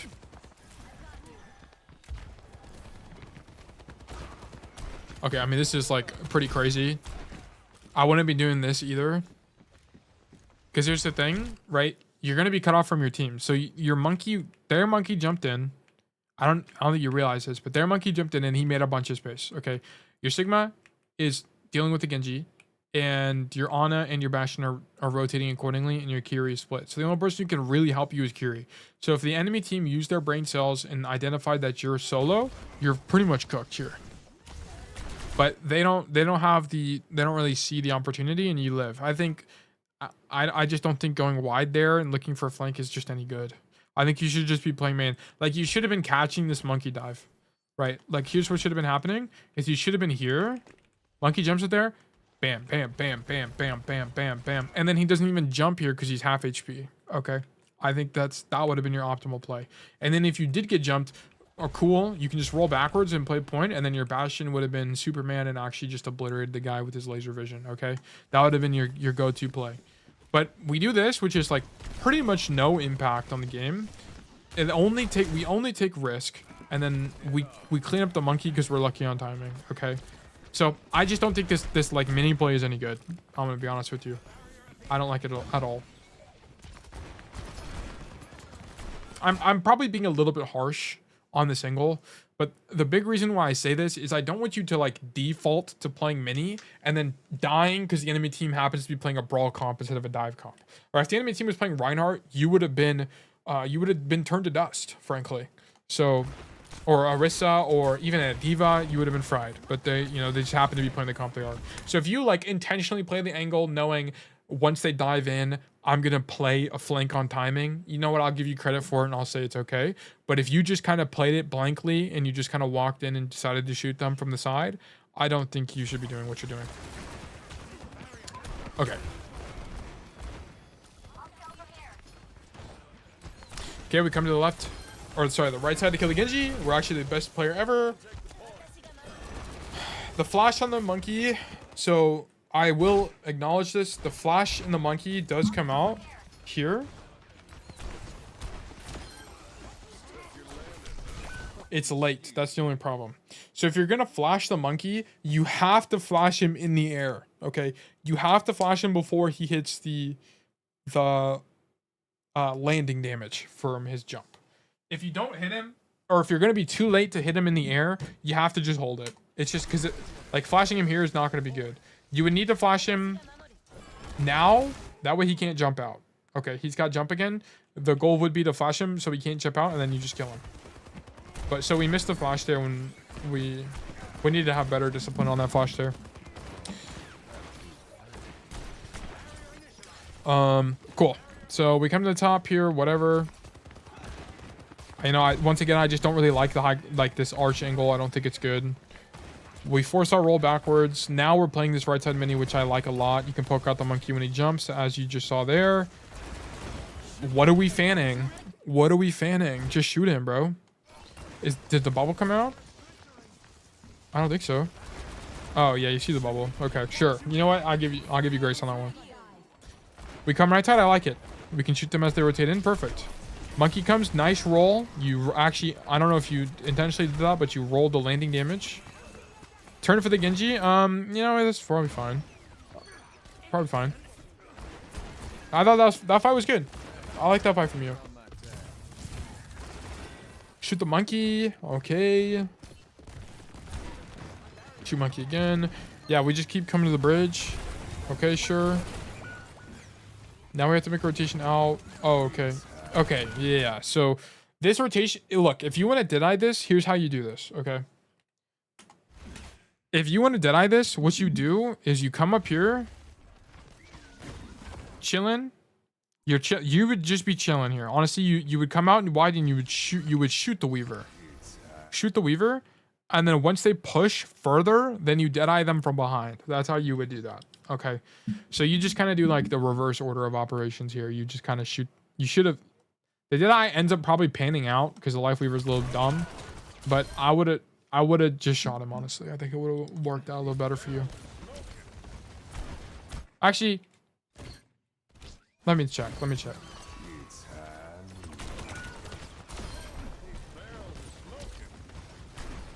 I don't know. I mean, it worked out, but I feel like it worked out is results oriented. But I don't know. Anyway, I'm not going to obsess over that. That's not that big a deal, honestly, that play there. And then we died on monkey, whatever. Cost of doing business.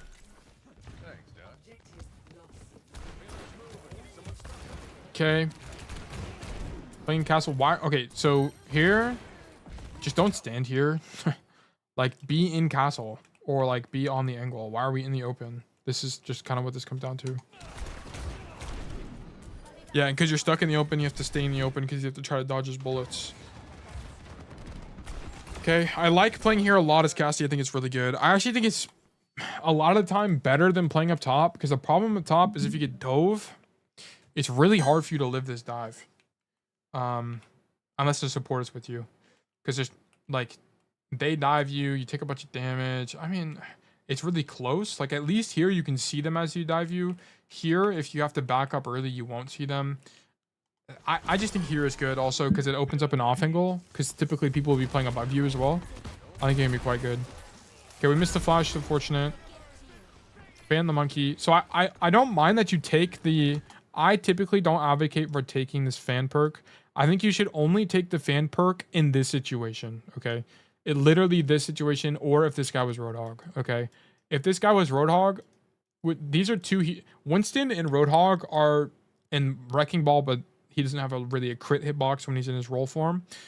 These are pretty much the only tanks you're going to be fanning often. And as a result, you can actually get a lot of value from the fan perk. But in every other situation, like if you're playing against a Sigma or like a Zarya or whatever, you should just take the Deadeye perk instead of the fan one, because you're just not going to get value. Like you're not going to get fan headshots, so you might as well get the free value from the Deadeye regen. Okay, the only other thing I'll say here is I don't mind this angle. I also like this angle a lot, but this against Monkey, it's not going to be as good because if you get dove, you're just kind of, you know, you're going to lose. So I like this one, but I just want to open up your mind to the left side as well. Okay, shoot the monkey. Big, okay, aggressive lift from our Sigma, and we just farm. Cool. Nice job. How long is this game?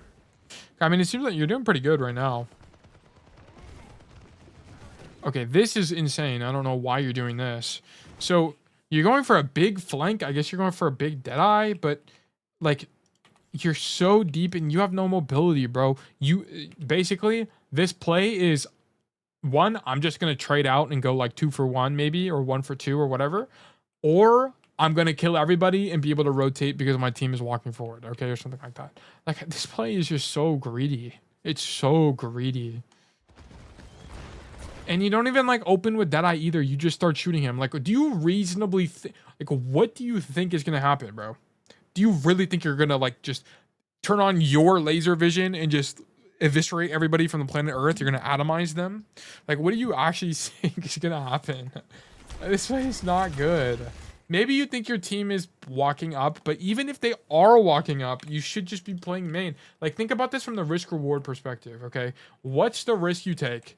The risk you take is literally death in the enemy backline and your team having to fight a 4v5. And the reward you take is landing 2 body shots on the Bastion. Did that value exchange work out very well in your mind? No, dude. This play is not good, okay? I don't mind you taking flanks, but they can't be this expensive for you, okay? Which is like opening on the floor and getting dove and dying. Like, this makes no sense, okay? This makes no sense. I don't really know how to explain this to you other than, like, you're obviously gonna die here. You're alone from your team. There's just not a lot of value you could have got. If you opened on the flank with Deadeye, like, for example, if you Deadeyed here, I would be less mad at you. Because I can at least understand that, okay, he made this play with the idea in mind that he was gonna Deadeye and kill 5, okay? I can at least understand that. But here, I don't understand this. For 4 body shots on a Bastion, we achieved nothing. We actually just achieved death. Yeah, so it didn't really... it didn't make a lot of sense. You just should have threw that. Alright, so... You know, whatever. It is what it is. We fan the monkey from a mile away, and we lose the 1v1. Okay, so here's the thing. Monkey can surely win the 1v1. It's not losing for monkey, okay? It can be a neutral fight. It's just going to depend, right? If monkey's jumping on you from a million miles away and you see him from, you know, 2 golf courses away, of course you can win because you can just shoot him in the air. But here's the situation. Look, so we come out wide. First of all, you probably should not be fanning him from this distance. It's really lucky that you hit any headshots at all. I think it's very fortunate for you. So, like, look. You just happen to hit 3 headshots. That's miraculous, okay? Actually miraculous that happens. We roll in for more headshots. You know, actually fine. Missed the flash because we're trying to greed the kill and he dodges it. Yeah. Yeah, I think this is, like, the reasonable play here would be not fan, just straight up shoot him from the staircase. I think is the reasonable play. Maybe you're trying to kill him because you know your Bastion's in form, but that's not your fault. That's Bastion, bro. Just shoot him from here. Just shoot him from here. Yeah, because the thing is, if you shoot him from here and he dives you, he'll be lower HP once the duel starts, okay? Like, that's going to be your advantage. And he has to use the jump to get to you. But here, he jumps on his discretion and you're just fried. He also didn't have jump. He just landed, right? He doesn't have jump right now. So you would have been able to get shield out. You also could have dead-eyed him from stairs if you really wanted. This duel is just not good. Okay. Come left side. I would not drop here for... I mean, you get slept, which is kind of the extreme of this. But I would not drop here because once you drop, you're kind of limited in your rotation. So you get slept in this situation. But if you don't get a kill on this Ana, you have to rotate through castle this way and rotate back and then go up if you want, right? So that's a long rotation and there's a lot of opportunity cost when you otherwise could have just come castle and just, you know, shot Weaver or shot Bastion or whatever, shot them from up top, right? I think that would have been your more optimal play here. So I don't mind you coming left, but you just can't drop. Then you force Suzu and your brig dies. How does your brig die? Let's actually watch the chain of events here. So imagine right now where our brig is right now. Does the brig die? I actually think you would have saved your brig because I think she would have fought the monkey. Yeah, but because no one's with her and Suzu is forced on you, your brig dies. Okay. Like, that's your fault. Okay, also just shoot him, bro. Just shoot him. That fan is probably fine, but at this point in Primal, I mean, he is one. You know what? That one's fine. It's good that you didn't Deadeye there because you were certainly dead if you Deadeye. This is just don't walk forward. Everyone on your team is low.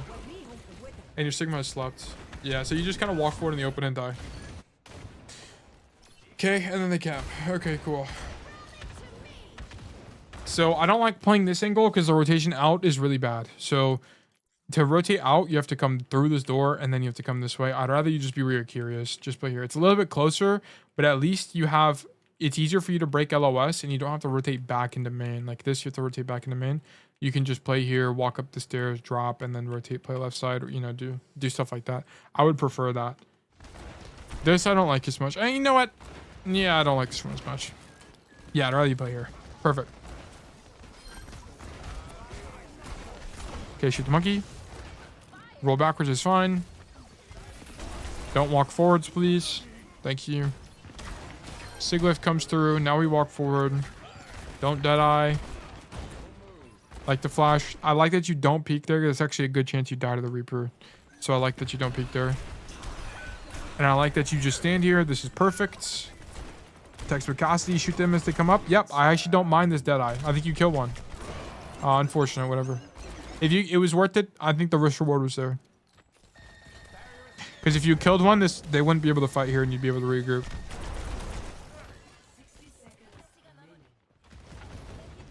God, I need your cure to heal you. Okay, so here the mistake is you shouldn't even be on this left side. You're down 2. I think it's your Brig and your Bastion. Yeah, your Brig and your Bastion are coming back from spawn. You shouldn't be here at all. Like, if the enemy team was good, they would have identified that you guys are pushed up and 2 are still coming back from spawn, and they would dive you and you would die. Okay, because this is just too extended. You need to play like back here. You don't have enough mobility to play here. If you get dove, you're just fried. Like if you were a tracer, you know what, I'd be down for it. If you're a Sojourn, I'd be down for it. If you're someone with more survivability, a May, a Reaper, whatever, literally any other hero. But right here, it's just too, like, you're too close to them. Right, if this monkey jumped on you in particular, I don't think you die. I mean, you could die with enemy team follow-up, but it's just not worth the risk, bro. It's not worth it. Okay, I like you playing in main. Taking a bunch of Bastion damage. Shoot the Bastion. Okay. What I don't like here is just quick notice on this. I don't like this W key on the Bastion. Just notice how far you walk forward. You walk basically all the way to the corner. What I would have preferred is a wider, go wider, not closer. Okay, so I would have liked to see you do, if you needed, I think you could have just maintained your distance, but if you needed to take space, I would have rather seen you go wider like this, not like this. Okay, and it's a big difference. Because this, you're closer in proximity. They have to use less resources to get to you. Here, you have to make a wider rotation to get out, admittedly. But I think the proximity is further away, right? I mean, the monkey can't just zap you for free. He has to jump at least, right? So I don't like this one. Yeah, you're also in distance to get one shot by the Reaper as well. And you force your Brig to walk forward too. I don't even think you noticed this, but look. So she's doing this, whatever. Minding her own business. Sees you suddenly walk forward, and now she suddenly walks forward. And I mean, no one dies here, but like you can see how this stuff can add up and lead to deaths. Okay, you could have forced your Brig to die, and then maybe she suddenly gets antied when she otherwise wouldn't have gotten antied, and then she died because you're being dumb. Okay, so like we just need to walk forward there at all. Yeah, this is exactly what you should have done last fight. Just like literally stand there and shoot people. Like that's it. Sometimes this is all you have to do on Cassidy. Is just stand there and shoot people.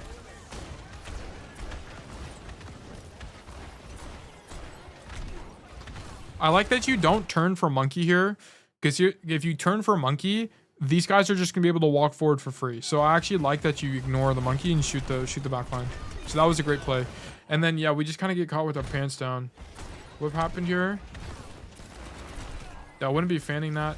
And then yeah, you just rotate back when you shouldn't have. You should have just, once you had that Sig Shield opportunity, you should have identified that you're the only guy over here and rotated out. So yeah, so you just kind of get stuck and then die.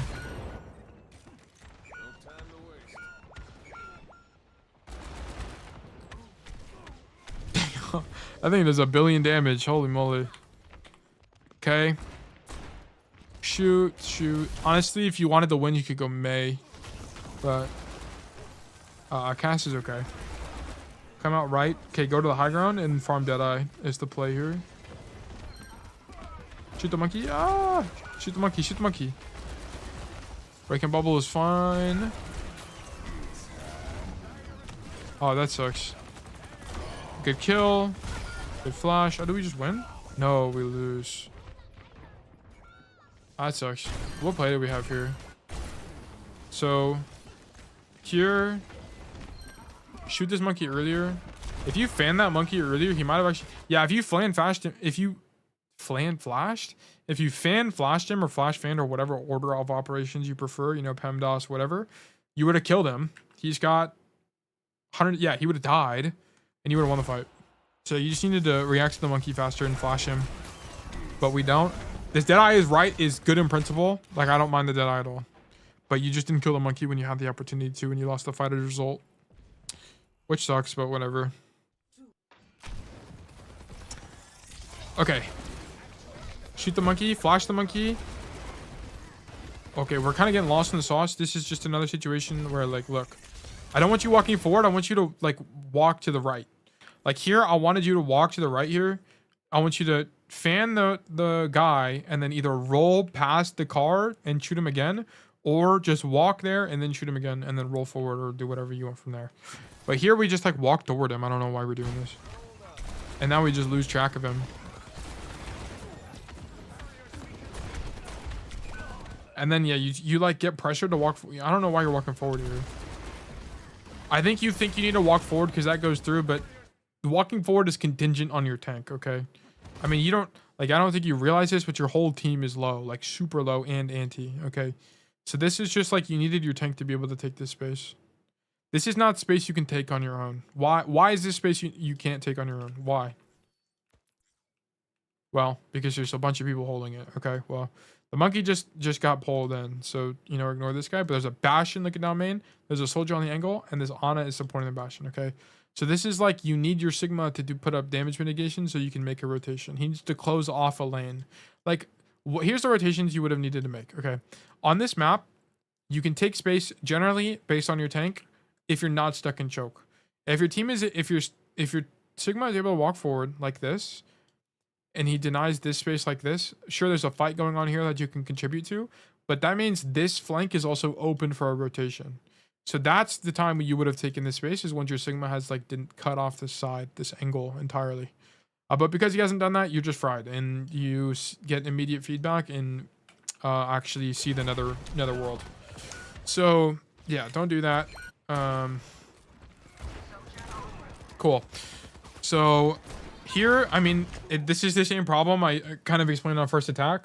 You're just kind of doing the wrong rollout, in my opinion. I think playing in main is just kind of awful. The rollout you need to do is come coast like your Sojourner is doing, walk all the way through this mini room and play this right door. Because from here you can poke them out and you can make this rotation up the stairs, or you can play with your team or whatever, but it opens up another angle. Right? Fun fact, in Overwatch 1, this whole right room didn't used to exist. They added this. I think this door didn't exist. I think there was actually like a mini room here, but this door didn't exist. And they added it because this first attack choke was just too brutal, right? Why did they add this? Because the choke was too brutal. So use this. Okay, it's good for a reason. So cool. So yeah, if you just stay in main on attack here, yeah, I can almost guarantee you're not going to get very much value. So we switched to D.Va, so that should open up a little bit more space for us. So we should be looking to take space based on what our D.Va is doing. Take a bunch of poke, force us into grabbing the Mega. Shoot the monkey. Yeah, like your Sojourn should be in main right now, and you should be on the angle here. Take the space. Cool. Walk forward. I like the roll forward in this situation. That's unfortunate. We take a gigantic bashing thing. Then we die. I don't mind this play as much. I think we could have, like... Yeah, getting caught in that sucks, and then... whatever. I don't mind the play that bad, I'm gonna be honest. Oh, and then you guys just lose. Yeah, so really you just bleed value because you're going in main and not being able to contribute. And then you just kind of int, right? Like, this int was really bad. You need to come right side and look for, kind of fish for a play. Like, shoot the Bastion in the side so your tank can walk in type of situation. But we just kind of sit here, take a gajillion, billion, quadrillion damage, and then, you know, we disappear, frankly. So that was your problem on attack. And then, you know, there are various other attacks and defense problems. I don't really remember them all. Your most egregious error for sure was on this second defense, bro. What was this play? Dude, come on. You just like threw for no reason. Like, why did we just think it was a good idea to like go in their spawn and shoot the Bastion 6 times, bro? Like, come on, man. Like, is it here that it happens? Yeah, this play is terrible. Let's be real, bro. Let this be a lesson learned. Look, if you're gonna do this, at least Deadeye. Like, at least Deadeye from a mile away, okay? Like, what I wanted to see from you is stand here, like, literally stand here, go AFK, wait for the enemy team to push up, and then Deadeye from behind them. That's what I would have liked to see. Not come here and body shot Bastion 6 times, and then be like, you know, complain about your team not doing anything, okay? That was your fault. But anyway, that was a fun VOD. Thank you for the code. I really appreciate that. I hope that was helpful. And once again, if you have any questions, feel free to leave them in the Discord. I'd love to answer them whenever I can. Okay, I'm already losing my voice. Hopefully this water will save me. Wow, like a health potion. That was cringe. I'm sorry. I'm sorry. I shouldn't have said that. Anyway, okay, we got one left. All right, we got one left, gentlemen. Just hang in there. King's Row from Kai once more. Okay, Izzy. This might be a friend of mine. But not really. It's just someone I know. Anyway, so let's keep going. Nice job. We're playing in the classic King's Row. What is this? Hotel. Okay, King's Row Hotel is broken. Overpowered. Mistake. Don't do this. Just play an hotel, bro. Just play an hotel, bro. Your Ryan is not going to be able to hold this angle forever. He's going to have to give it up. As in, right now. Okay, he's giving it up right now. Look, you would have gone value. You would be able to shoot this Ryan in the forehead as you walked forward. Okay, this is what you need to do. This, if you wanted to help the Ryan, you needed to play this angle off rip, and that's not what we're doing. Okay, so that's kind of what that just came down to. So this isn't like an egregious error, but I just had a King's Row VOD where the guy played in main and then a chain of events happened where he lost. Okay, so just playing in main didn't really make any sense. Just AFK in the hotel and you're chilling. No. I know you're rotating to fight the Tracer, but don't worry about it, bro. Until she's on point, don't worry about it. Because look at this. You rotate to fight the Tracer. This Ryan is able to do whatever he wants. This Ana is able to make this rotation for free. Like, it's just a nightmare situation. And as a result, your Ryan dies. Like, I'm not going to act like the Ryan dying is totally your fault. But look at this. Look. From here. Shoot the Ryan. Shoot the Ryan. Shoot the Ryan. Shoot the Ryan. Shoot the Ryan a little bit more. Maybe shoot him a little bit more. Shoot the Ryan a little bit more. Yeah, I mean, you would have been able to... There's no way you prevent your Ryan from dying. But you know what you could have allowed to happen? Bam, bam, bam. 3-tap the Ana. She's dead. Now the fight is suddenly winnable, and your team is like, oh my gosh, King Kai 29, the best Cassidy player. He just 2-tapped the Ana. We can actually win the game. That's what you needed, okay? You didn't need to save the Ryan. You needed to make a play. And the only play that was going to be made is 2-tapping this Ana, and you just missed the entire opportunity. Okay, so this rotation to mark the Tracer was terrible. She had no real pressure. And of course, you're going to be better at marking Tracer than other heroes. Cassidy is generally better at marking angles, but it's not your, like, you need to go out of your way to deal with them type of responsibility, okay? It's a only mark them when it's convenient type of responsibility. Okay, also, you need to identify here that the Ryan was literally in your face. He is to your left.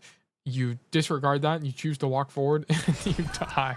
What? You kill this Lucio. I don't know what Lucio's doing, bro, but yeah, you needed to back up. All right, this whole fight... After your Ryan died, you needed to be like, holy schmoly, we need to back up. And you should be backing up currently, right? Like, it's pretty much inexcusable that you come right to kill somebody when you're down your tank, okay? If you were going to make a play, you needed to make it when I was talking about 2-tapping the Ana, not right now. This is way too late to be able to make a play, okay? So, yeah, you had reasonable time to back up and live. I'm going to be real. Okay. So, rolling out. Fortunately, our team might just be Crazy Raccoons, honestly, the way they fragged. So our team won. We actually one-tapped the Tracer because we're actually we might just be lip on this Crazy Raccoon roster. It's a great job from you. But now we're playing main. I'm not a big main fan. I'd still rather you be in a hotel because now you're really close to the enemy team. And here, there's just a lot more room for error. It's kind of my whole thing. Nice crosshair placement leading to the headshot, by the way. Great job. Aiming head level, big fan of that. I don't really like the rotation left that much because you can do the same thing from main. Okay, so here, the rotation left is typically made when the angle otherwise would be lost, right? You already have people on the angle anyway. You have a Tracer and a Moira. You should be able to see them through the wall. There's no angle really gained from in this situation. You can see, you know, you can contribute effectively to the fight from main as well. And right, because if you do rotate right, you now consolidate the amount of angles your team is on. Right now, this is a nightmare for the enemy team to, like, there's if you look at this, look how wide, look at this, dude. This is crazy. Your team is Tracer, Moira, Diva, Cass, Ana. Dude, you're like Connect 5 here, bro. Like, this is actually the solar system of breadth here. Like, you're so far apart. This is a nightmare situation for the enemy team to walk into, okay? You know, it'd be slightly easier for the enemy team to walk into. It would actually be 2 people here, this Tracer, this Diva, and this Ana. Because what does this mean? Oh, it's actually a little bit weaker on the left side. Let's rotate this way and take space that way if they were coordinated, right? But why even like make your formation even any weaker, right? I mean, this is a little high level macro, I guess, but yeah, we just don't need to make this rotation. Also, because it costs us downtime. Like right now, you'd be able to shoot the Rhine, and if you had good aim, you actually would have killed him. I think he's one. Yeah, it was one headshot and a body shot. You would have killed him. So yeah, it does matter. And now the beat goes through. And now also because you rotated left, your rotation out is going to be really late, right? So they push in because your Diva dies. Beat comes through. Now you have to use roll, and you have a really long rotation to get out. You're almost guaranteed death. Okay. She didn't even stick you, bro. Why you stop moving? Wait, what? Okay, hold on. Yeah, she didn't stick you. So you could have just kept walking and like prayed you got out of the damage radius, or you could have popped Deadeye for damage resistance. I mean, popping Deadeye here, this fight's lost, bro. So popping Deadeye here would have been bad, but yeah. So the rotation around, you had the right play, which is just shoot down main, but you suddenly decided to rotate around statue and you died. So you just, I think you overthought it a little bit. Okay, we get shot by Ryan, whatever. Cost of doing business. Shoot the Tracer, whatever. How long is this game? Oh, also let me check if there's any notes. Overall decent game, looking to optimize finer details. Okay. Rotating. I think you're really just making like your pre-fights are like okay, but it's a lot of just like not identifying the state of the fight, not rotating out accordingly. Okay, we're aiming a little bit low here. Also, we're walking forward. Okay, so Cassidy, you should never be the furthest guy forward. Okay, let's identify this. Let's see. We are not, yeah, you suddenly become the furthest guy forward and now you're forced to roll backwards. Now you don't have roll here, so if they walk forward, you're fried. Here, I would have popped Deadeye, so I just live, okay? It's kind of what this came down to. Because if you die here, this whole fight, this whole point is lost. So popping Deadeye here would have been fine, but honestly, we just needed that whole sequence where your team was walking forward here. You needed to just be back here. You do the same amount of damage within 0 to 25 meters. So leverage that. Banning to break the Rhine shield. Cool. Now we need to get out. We just need to get out. Yeah. So your problem is like, if you notice, like even in this rotation, look at this. So you're not really committing to the rotation is like the big problem. I would be fine if you do some things, but here's, look at this. Look at this in slow-mo. We back up against the Rhine and then we're like, you know what? Actually, I want to shoot the Rhine a little bit more. So we swing left and then we back up and then you're like, actually, I want to shoot the Rhine a little bit more. And then you go left and then you back up and then you're like, actually, I actually just want to die because I rotated too late. Okay. Like, you can, like, these little, you cannot just like gloss over the details of you pressing the A key for a quarter second. Okay. It adds up. The closer you are to the enemy, the more they're likely to kill you. Okay. Basically in this situation. Right. So you needed to just hold S key that whole time and no A D key, no D key, no nothing. Just straight up S key. You would have been fine. Okay, I mean, I don't really like this flank because you're down. Like if we just took a quick gander, you know, we popped a quick 180. Oh, everyone is about a gajillion miles away from us. So what do we hope to accomplish by the big flank? Like, look, flanking on Cassidy, you know what? I think it's great. I think it would, you know what? If I saw you in real life, I might just dap you up for it. I'll be real. Like, I appreciate the flanking Cassidy, not enough people and enjoyed enough. Okay. But this is just like, we're not using it contextually. We're just like throwing out flanks left and right, you know, like it's salt and pepper. We're putting it on everything. All right. We can't do that. Okay. I need you to use a little bit of critical thinking. And once you backed up from the Reinhardt, I need you to be like, holy schmoly, my tank died. As a result, I need to chill out a little bit. Okay. I need to like play backwards with my supports and then wait for my tank to come back. And then I'm going to hit the W key once more. Okay. That's what I need you to do. But here we are. Where we did the actual antithesis to that, and all of a sudden we have Super the Reinhardt in front of our face. But fortunately, our Ana is Shu, throws a quick nano boost on us, and that's light work. Lay Super to rest there. But, I mean, just all in all, that macro was terrible, okay? You should have been backing up off rip, okay? We should not have been taking this random angle with the Rein behind us that could have, if he had, you know, maybe a couple different brain cells instead of two, could have walked up the stairs and just sent this to another dimension. Okay, so that's kind of what that came down to. All right, well, walk forward. We killed the Rhine because, you know, once again, we are crazy raccoons. Don't forget that. Now we're playing distance. I like this. I like this. We're shooting the Rhine. Why are we like randomly walking forward, randomly walking to the randomly? Why are we randomly walking to the forward? Why are we randomly walking right? Just walk backwards, bro. We're going for the flank. Oh, but if we looked through the wall, we actually would have seen that our tracer is on the flank. Okay, so this is your mistake. Look at this. Okay. We're going to walk backwards. You know what? Cool. Bam, bam, bam, bam, bam. Oh, what is this on my monitor? A little blue blob, a.k.a. Tracer. You might not know this, but she's the mascot of Overwatch. And she is currently on the angle. So, do we need to make this rotation? It might have been cool if we were there before the fight started, but the fight's already going and our tracer's already there, so we do not really need to make a flank. Because what does our team need right now? They need us to shoot this gigantic dude in the middle of the floor. Okay, that is what our team needs. So don't make the rotation. And because you make this rotation, your diva got demacked. Why did your diva get demacked actually?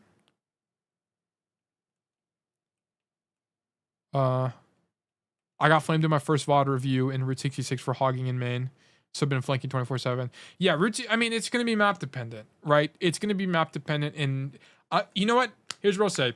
For players that flank too much on Cassidy, I'd almost prefer you do that because you start to understand what constitutes a good and a bad flank. Okay, it's like limit testing, basically. Because once you have this play style, then it's easier to dial it back and start playing in main more. Where a lot of Cassidys get stuck is that they'll just like AFK farm in main and they'll be like, well, the only way for me to, what the hell? Ignore this diva. Well, they'll be like, the only way for me to improve is to aim train on Kovacs and land 2 million headshots. And if only I had Libs aim, I would be winning more. And then those are the players that are hard stuck in gold for an eternity. Okay. My favorite Cassidy players are the ones that flank and they walk up and die a bunch. But then they're like, okay, I like flanking. I know parts of the map. I'm familiar with that. Maybe I'm just doing it a little bit too much. Let me just play main. That's way easier to do. You're Kai, by the way. Yeah, thank you, Kai, for tuning in. I appreciate that. I just did the Eichenwalde one, and then I'm doing the Kings Row one now. But if you have any questions, of course, just let me know. But yeah, so that's kind of I prefer this type of play, but I'm just, you know, I'm being a little hard on you. But of course, like I think some of these flanks are a little bit too much. A little bit too much. Okay. But yeah, so basically, I mean, there's not a lot you could have done to save your diva here. It's like, yeah, like what is this booster from bro? Like Voodoo, what is going through your brain right now? Okay. What does he see? I'm just trying to see what he sees. Trying to put myself in a man's shoes. Okay, yeah, this is just bad. Well, it wouldn't have been terrible if he just boosted out, but he cancels it and then he dies as a result. So you couldn't have actually saved your diva. So the results of this fight is not really your fault. But this downtime is unforgivable. It's just like, we can't do this. Maybe you can turn the fight, because... No, this is lost for sure. And this Deadeye is bad. This Deadeye is frankly just bad, bro. They got a gigantic dude with a holographic rectangle, and you have a gun, okay? So this... I don't see this working out in your favor. Yeah, and they actually totally disrespect you with their own Deadeye. So, it's just not a good Deadeye. I like it in... If you were alone on the flank and you, okay, so here's a situation where this Deadeye would have been good, okay? So maybe this will help you understand a little bit more. Okay, this would have been good if, for example, at this point during the fight, you realized, okay, our co just went through. I can take some space. You take space, and you end up here on the mega room, right? Or you made this rotation, but this would have been a lot less likely. You end up here on the mega room, and you shoot them, and then you're like, as they push forward, you're like, crap, I want to set up for the flank for the mid fight. So then you would have come this way, and then fought for this angle, and then made this Deadeye late in the fight. That's would have made this Deadeye good. You would have had to like actively plan for it, or put yourself in positions to plan for it. I was trying to take risks because we were already down to, yeah, I mean, but when it comes to, so that is generally the correct line of thinking, is once you're down, you want to kill, you want to just like try things to win, okay? That is correct. But let me go back to the moment. Here, okay, so we make the rotation. They pop beat. Here, what it would have been is like,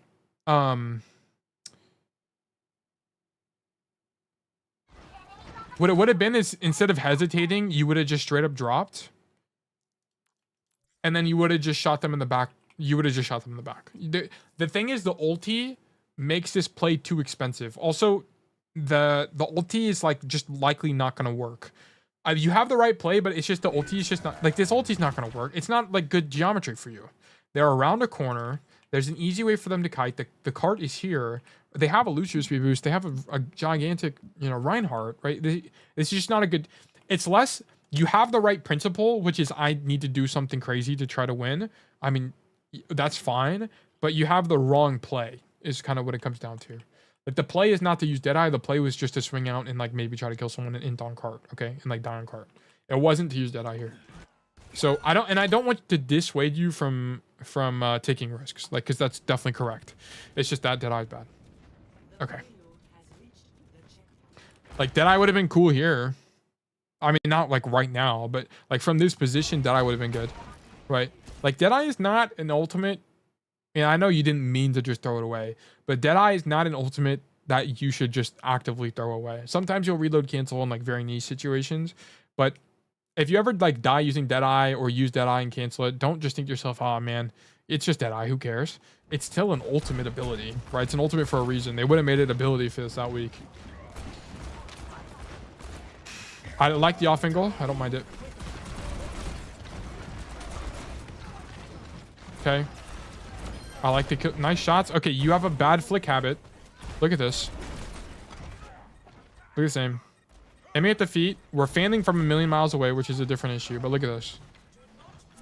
Shoot it, Ryan. Flick. Flick. Flick. What are we doing?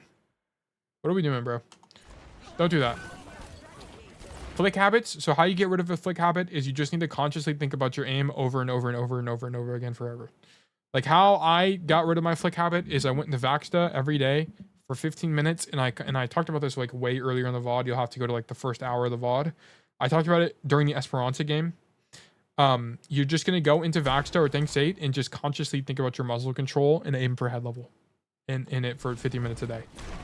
And it won't iron it out completely, but it'll help you. And I'll make an aim guide in the future, but that's all I have for now for wisdom. Okay, so the only thing I'll mention about team comps is that when you're playing against a tracer or with a tracer, you generally want to prefer playing main. Like, where I would have preferred, I like this off angle in general, but you were currently doubled up with your tracer. I mean, she's rotating out. She's actually making the correct play here, in my opinion. She either needs to do this or actually come this way and take space. But I would have actually preferred you be with or around your Orisa and shoot the Rhine and have more ambient main pressure. Because right now, who in main is contesting who on your team is going to be contesting tank? It's going to be your Moira, who does no damage, your Ana, who does no damage, and your Orisa, basically. So your Orisa's pretty much always going to get walked on because the enemy tank is going to have no pressure against them. So if you lose third, it's probably because you're off-angling too much, in my opinion, and you should be you should be playing more main. Like here, I think this off-angle is good in principle, but given the state of the team comps, I think playing right-sided or playing main is going to be better. Okay. Yeah, we eat an anti. which is just, you know, Cassidy doing business in the angle, whatever. Yeah, like, I'd rather you be here, to be honest. I like the flash. Okay, the fan is not that bad because he's low, so that's fine. I like that flash, and I actually don't mind this fan. Typically, I'm not a big flash fan person, but I like this because walking forward, I think, is your best play here, because, of course, the only way Cassidy is going to get out here is by rotating right. So walking forward is the only way we're going to be able to catch him. So I think this is fine. I think I like this flash fan. Cool. Normally, I'm more of a flash, just one-tap the guy type of person. Okay, sorry, I skipped a little bit here. Okay, and because we killed him there, we made this rotation top. I don't like this rotation on defense because, as you'll notice, there's not like a good way for you to rotate out, right? And Cassidy is a lot about having escape plans. And right now, there is precisely 0 escape plans other than dropping, which is, as you can see, basically no cover. Okay, so that is, I'm not a big fan of playing this angle right now. If you were going to, I don't like this angle at all, but I think if you were going to like try something like this, I actually wouldn't mind you go even more aggressive and go for while they were still coming back, right? Of course, you would have made this rotation to this high ground and shot them in the back, like play sneaky and shoot them in the back. I think that could have maybe had some results, but I think this is, I just don't like standing up here, honestly. Yeah, now you're on the floor with no roll, and that's a 6-second window for you to die. Okay. I like this roll. You need, the timing is important here. You needed to roll to this angle. Okay. And you could have dead-eyed that as well if you wanted to, but now it's too late. Now it's too late. Yeah, it didn't even matter now. I think if you wanted to do this, you needed to roll to the angle, and then you would have had a really good timing on dead-eye. Like, look at this, dude. This would have been in the montage reel or the highlight reel or whatever. Could have put this on Noob Hunter or whatever the compilation channel is. But it was just too late. Yeah, I mean, you kill him, but it's no value. The fight's already won. So, I don't like the dead-eye there. Okay. I'm almost out of water, but I think we're almost... We got probably like 20 more minutes left to this water view. Yeah, I just don't like playing on high. I think there's a lot of room for error. I mean, you kill these guys because you're the best ever, but... Like, really, if we're being realistic... Damn. That was kind of crazy. Well, I think that actually worked out because you're with your team as well. But yeah, like I like this play. I like you playing up here. It's cool that you do this. Oh, that's your tracer. Also, I would not be moving around at all. I would be staying rock solid still. Okay, because even you crouching around and moving makes noise.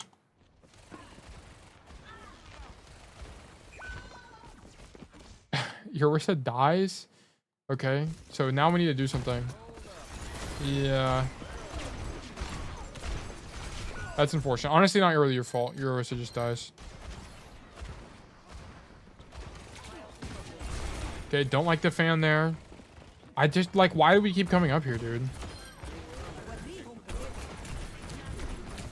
Yeah, like, I think on average, this play doesn't work. I'm going to be honest. I think it's only work because it's worked a few times because they're bad, but I think on average, it's going to work out like how the Zen duel worked out. Because you have to get it, like, for this play to work, you have to basically kill 2 every time. And that's just not going to, on average, it's not going to work, right? Or the monkey's going to, you know, grow a brain and dive you and you're dead, okay? Like, that's going to be this, what happens. I just don't like this play. I think you should just play on the floor. I mean, there's a reason you don't see that play in pro play, like, at all. It's just, it's not consistent. I wouldn't do it ever, really. Unless you're doing that as you did with the tracer where you went up there and your Orisa died. I thought that play was fine. Because there's risk reward with that. Nice kill on the tracer. Yeah, I think like mechanically you're doing like relatively good. I think it's just those high ground plays are super weird. They panned out for you, but should I just play with my Orisa in this case? In this case, yes. In this case, I think it's better. Because there's, how do you die? How do you die? It's you get 2-tapped by an Ashe, which, you know, that's just, you know, GG, go next, have better movement or whatever. But in this, like, so much more can go wrong with you playing on this, like, this catwalk. All right, like, you can get dove by monkey. You can get marked by somebody and get forced to drop. There was a situation where you had to drop and then roll backwards. You can get caught in that 6-second downtime and die. There's a lot that can go wrong. But here, playing in main, it's just a matter of putting tank pressure on the tank, so the tank can't even do anything, and then you just win the game by going AFK and just landing shots. Here, of course, it's higher. This is like higher agency. Like this is, you can make more plays from here, but you can also throw the entire defense from here. Like the risk reward is the risk is extremely high, and the reward I don't think is comparable. To be honest, I don't think it's worth it. But I do think the risk reward makes sense from this angle. And the reason why is because most people don't come this high ground. Like, they don't clear this. And once the enemy team, like, walks forward like this and, like, tries to fight your Orisa, you can just shoot them all in the back, and it's basically impossible for them to clear you. Or if they do, if the monkey, like, turns around and jumps you, for example, your Orisa can shoot them all in the back, and you win. You just insta-win that way. Like, I think that's a good trade. But you playing on this thing, I don't think has equivalent value to that. I hope that makes sense. Okay, on attack here. So, quick pathing advice. Don't come... I think coming right side bus is always bad. Generally, because you're just gonna get outranged, okay? Like, if the Astra's playing main, you would just be getting outranged right now. I would prefer you come left side and then come close to the single. Because, like, for example, the Ash is playing on the right side of statue. This is advantageous range for you for just a bam, bam, quick 2-tap to win the game, okay? So here, like, if they're playing Sojourn, Ash, or anything in the single, you know, they're standing here and they have a gigantic gun of any sort, you're actually just fried, okay? So I don't want to see you play here, really. I always advise Cassidy's to roll out left side bus. Yeah, so, like, come to this side and then walk accordingly. Yeah. Yeah, and, like, look at this. We take 200 damage for what? For what? What did our team gain from that? Support ult charge, and that was it, in the chance of us dying and losing an additional 15 seconds for no reason. So, yeah, I don't like coming right side bus at all. So it's good that you rotate with your tank, and then you come wide here. I like this a lot. What I would be looking to do is, right now you're putting out ambient pressure. That's fine. And I just want to see you take some kind of, get closer. So, like, maybe make this rotation to this side, as in, whoops. I'm messing up my controls because I'm using Epic Pen. Yeah, so normally I would say I would like for you to make this rotation up the staircase like this. You know, come this way, go through the room, and go up the staircase and up high. But your Tracer's already here, so it's not as important that you do that, okay? So playing in main is, you know, fine. The other thing I would say is, like, you can rotate to the other side of statue and look to play a hotel a little bit. But I think standing in main and just shooting is fine as well. Okay, you pick this cast with really low HP, which I'm not a fan of, but I like that you're thinking about contesting him, and I like the rotation. Okay. This is all good. Shoot the Ash. I don't like how wide you are, so if you are going to do this, this is about the extent of how wide I want you to be, but we go even wider. So I don't like you going this wide, because if you have to take cover, your only option is to roll to the left like this. And now if they do push through main, you're going to be isolated and alone. I'd rather you swing wide like this and then roll to cover, right? Just make sure you can roll to cover on the right side. Yeah, so that was, I think, a little bit greedier than I would have liked. I think there's room for error for you to die there. But, yeah. So you can go for this right flank. It's going to be a little bit riskier because you're going to play D.Va, and if you get dove, you're fried. But playing in main is fine as well. Yeah, I like this. I think it's good. I don't like that you take the fan the hammer perk against a D.Va. D.Va, you're not really going to be fanning very often. If you are fanning a D.Va at point blank, you probably did something wrong, I'm going to be honest. So I'd rather you take the Deadeye perk.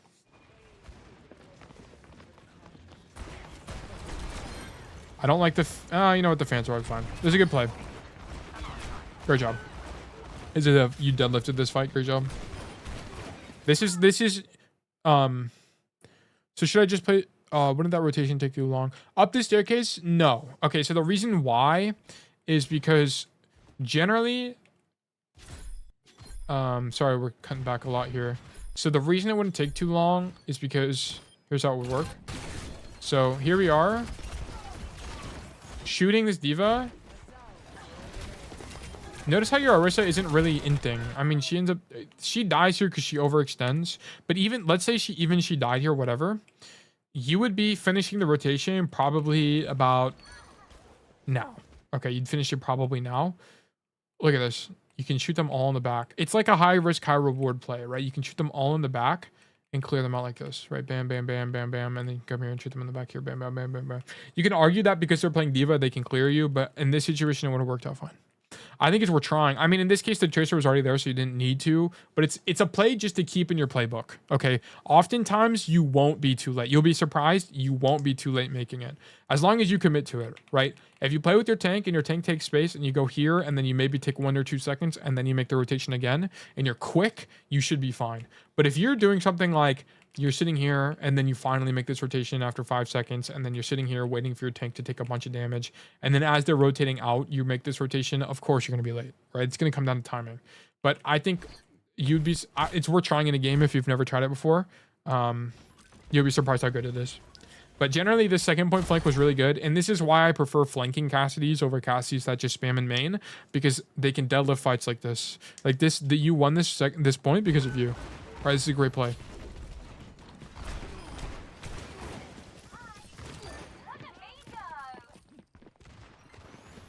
Okay, grab the mega. Yeah, I wouldn't commit to this too much. You're just out of range. Yeah, cool. Come back main. Yeah, this fight's just not good. I don't like this fight. I pretty much never take this fight because if we just let's look at it from Gian Deck's this point of view. Who would you rather be?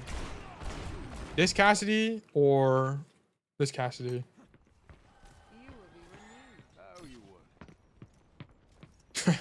Definitely not this Cassidy. Okay, the angle's worse. You have to aim up. There's no cover. This is just terrible. Okay, like I don't want to be this guy. And even if the Cassidy wins this space, there's not a lot he can do from here anyway. I mean, he can come over here, but he has to be close to be able to shoot your team. It's not a great angle. Okay, and what do you gain from winning this angle? I mean, you might kill him, but outside of that, this angle sucks for you, right? Like I'd rather you being main. Like the flank that's good on this map on second is just this flank here. This flank is really good. Like I'd rather you be setting up for this flank.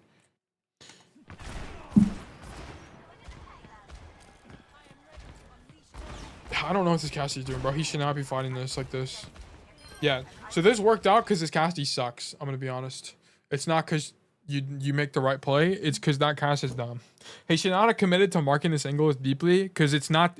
If I was coaching him, I would be like, dude, you need to just give this up because this space doesn't even matter that much. Okay. Like, or look, I actually don't mind him marking here. Like, I think this mark is probably fine.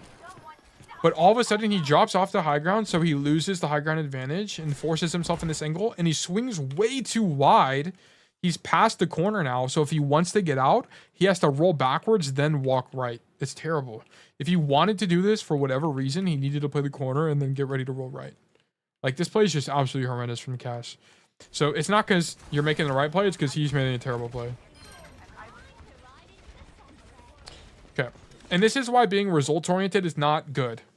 Being results-oriented when you're coaching yourself leads to a lot of misunderstanding, right? Like, if you made this play, you might be like, oh, I'm taking this flank can be good because I'll kill a Cassidy or I'll win the duel. Well, over time, you're going to make this play 50 times and then realize it sucks. Okay. It'll iron out over time. This play is not that great. I mean, it works out because the Cassidy died, and now all of a sudden, every single person is caught off guard because now this space is free, and they weren't planning for that. So that you catch them more off guard and you kill her. Okay. So given the fact that the Cassidy is dead, you make the correct play, which is part of being a good player, right? Which is, it's just playing the cards you're dealt. So everything else subsequent to finding that Cassidy is right.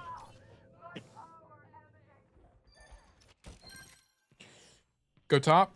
No, dude, just go top, bro. It's like the same time to go. Look, if you go top, you have more options, okay? Why? Because you can come up top here, you can come all the way over here. It's like the same rotation time, but it gives you this play as an option that you otherwise don't have when you're on the floor. So I think playing on the floor here or walking from the floor is a mistake. It didn't end up mattering because your team, capped the point, whatever. But okay. Sorry, let's go back here. Okay, shoot the cast. Okay, well our tank's dead, so there's not a lot we can do. So whatever. Come back out. Stage here. Cool. I don't mind this. Just stop moving. Just stop moving. That's your tracer, okay? Every little wiggle you do, they can hear. Okay, so just stop moving, bro.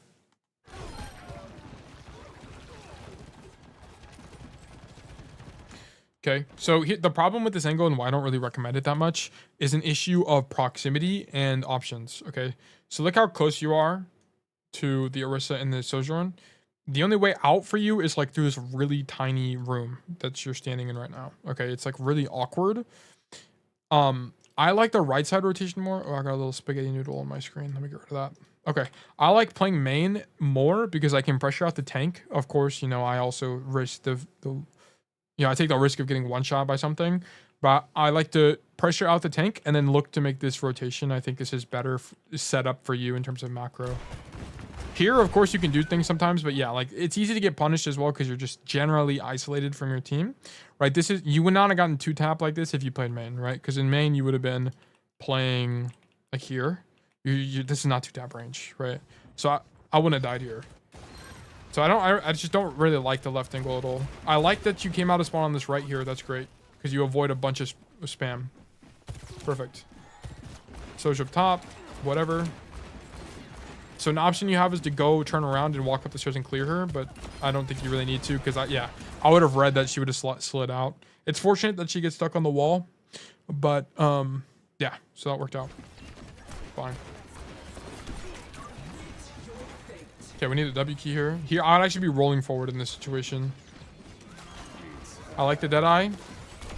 Nice, Furry Deadeye. I like this. I wouldn't be this close though, that's the only thing. So this is just an issue of proximity as well. If I'm gonna be here, I'm gonna be standing right here, okay? Because what are the chances we actually need a deep angle like this to win the game? I mean, you need to remember that the cart is like literally right here to win, okay? So what do these guys have to do to not lose? It's touch the cart. So if they have to touch the cart, what are they gonna do? They have to walk forward, okay? So how do I, as a Cassidy player, maximize my reward while minimizing my risk? Well, it would be actually just standing against the wall and waiting for these mugs to walk past. Okay, well, imagine this is a stick figure with a normal neck, not a deranged one. They just walk forward like this, and look at that. I'm already aiming head level, and I just click them like ducks, okay?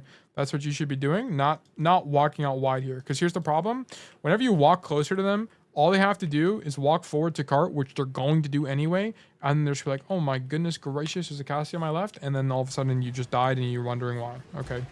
So that would be my critique here. Of course, it's minor, but over 100 games will add up. Yeah, good rotation out, though. I mean, you end up dying. So, like, here's the thing. Let's say there was no cart there. This rotation, you wouldn't have never died to this Sojourn. Why?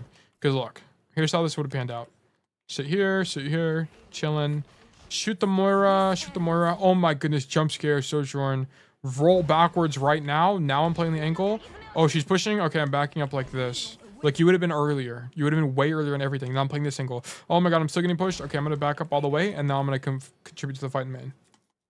You can see how it adds up, right? Like, good decisions add up, typically.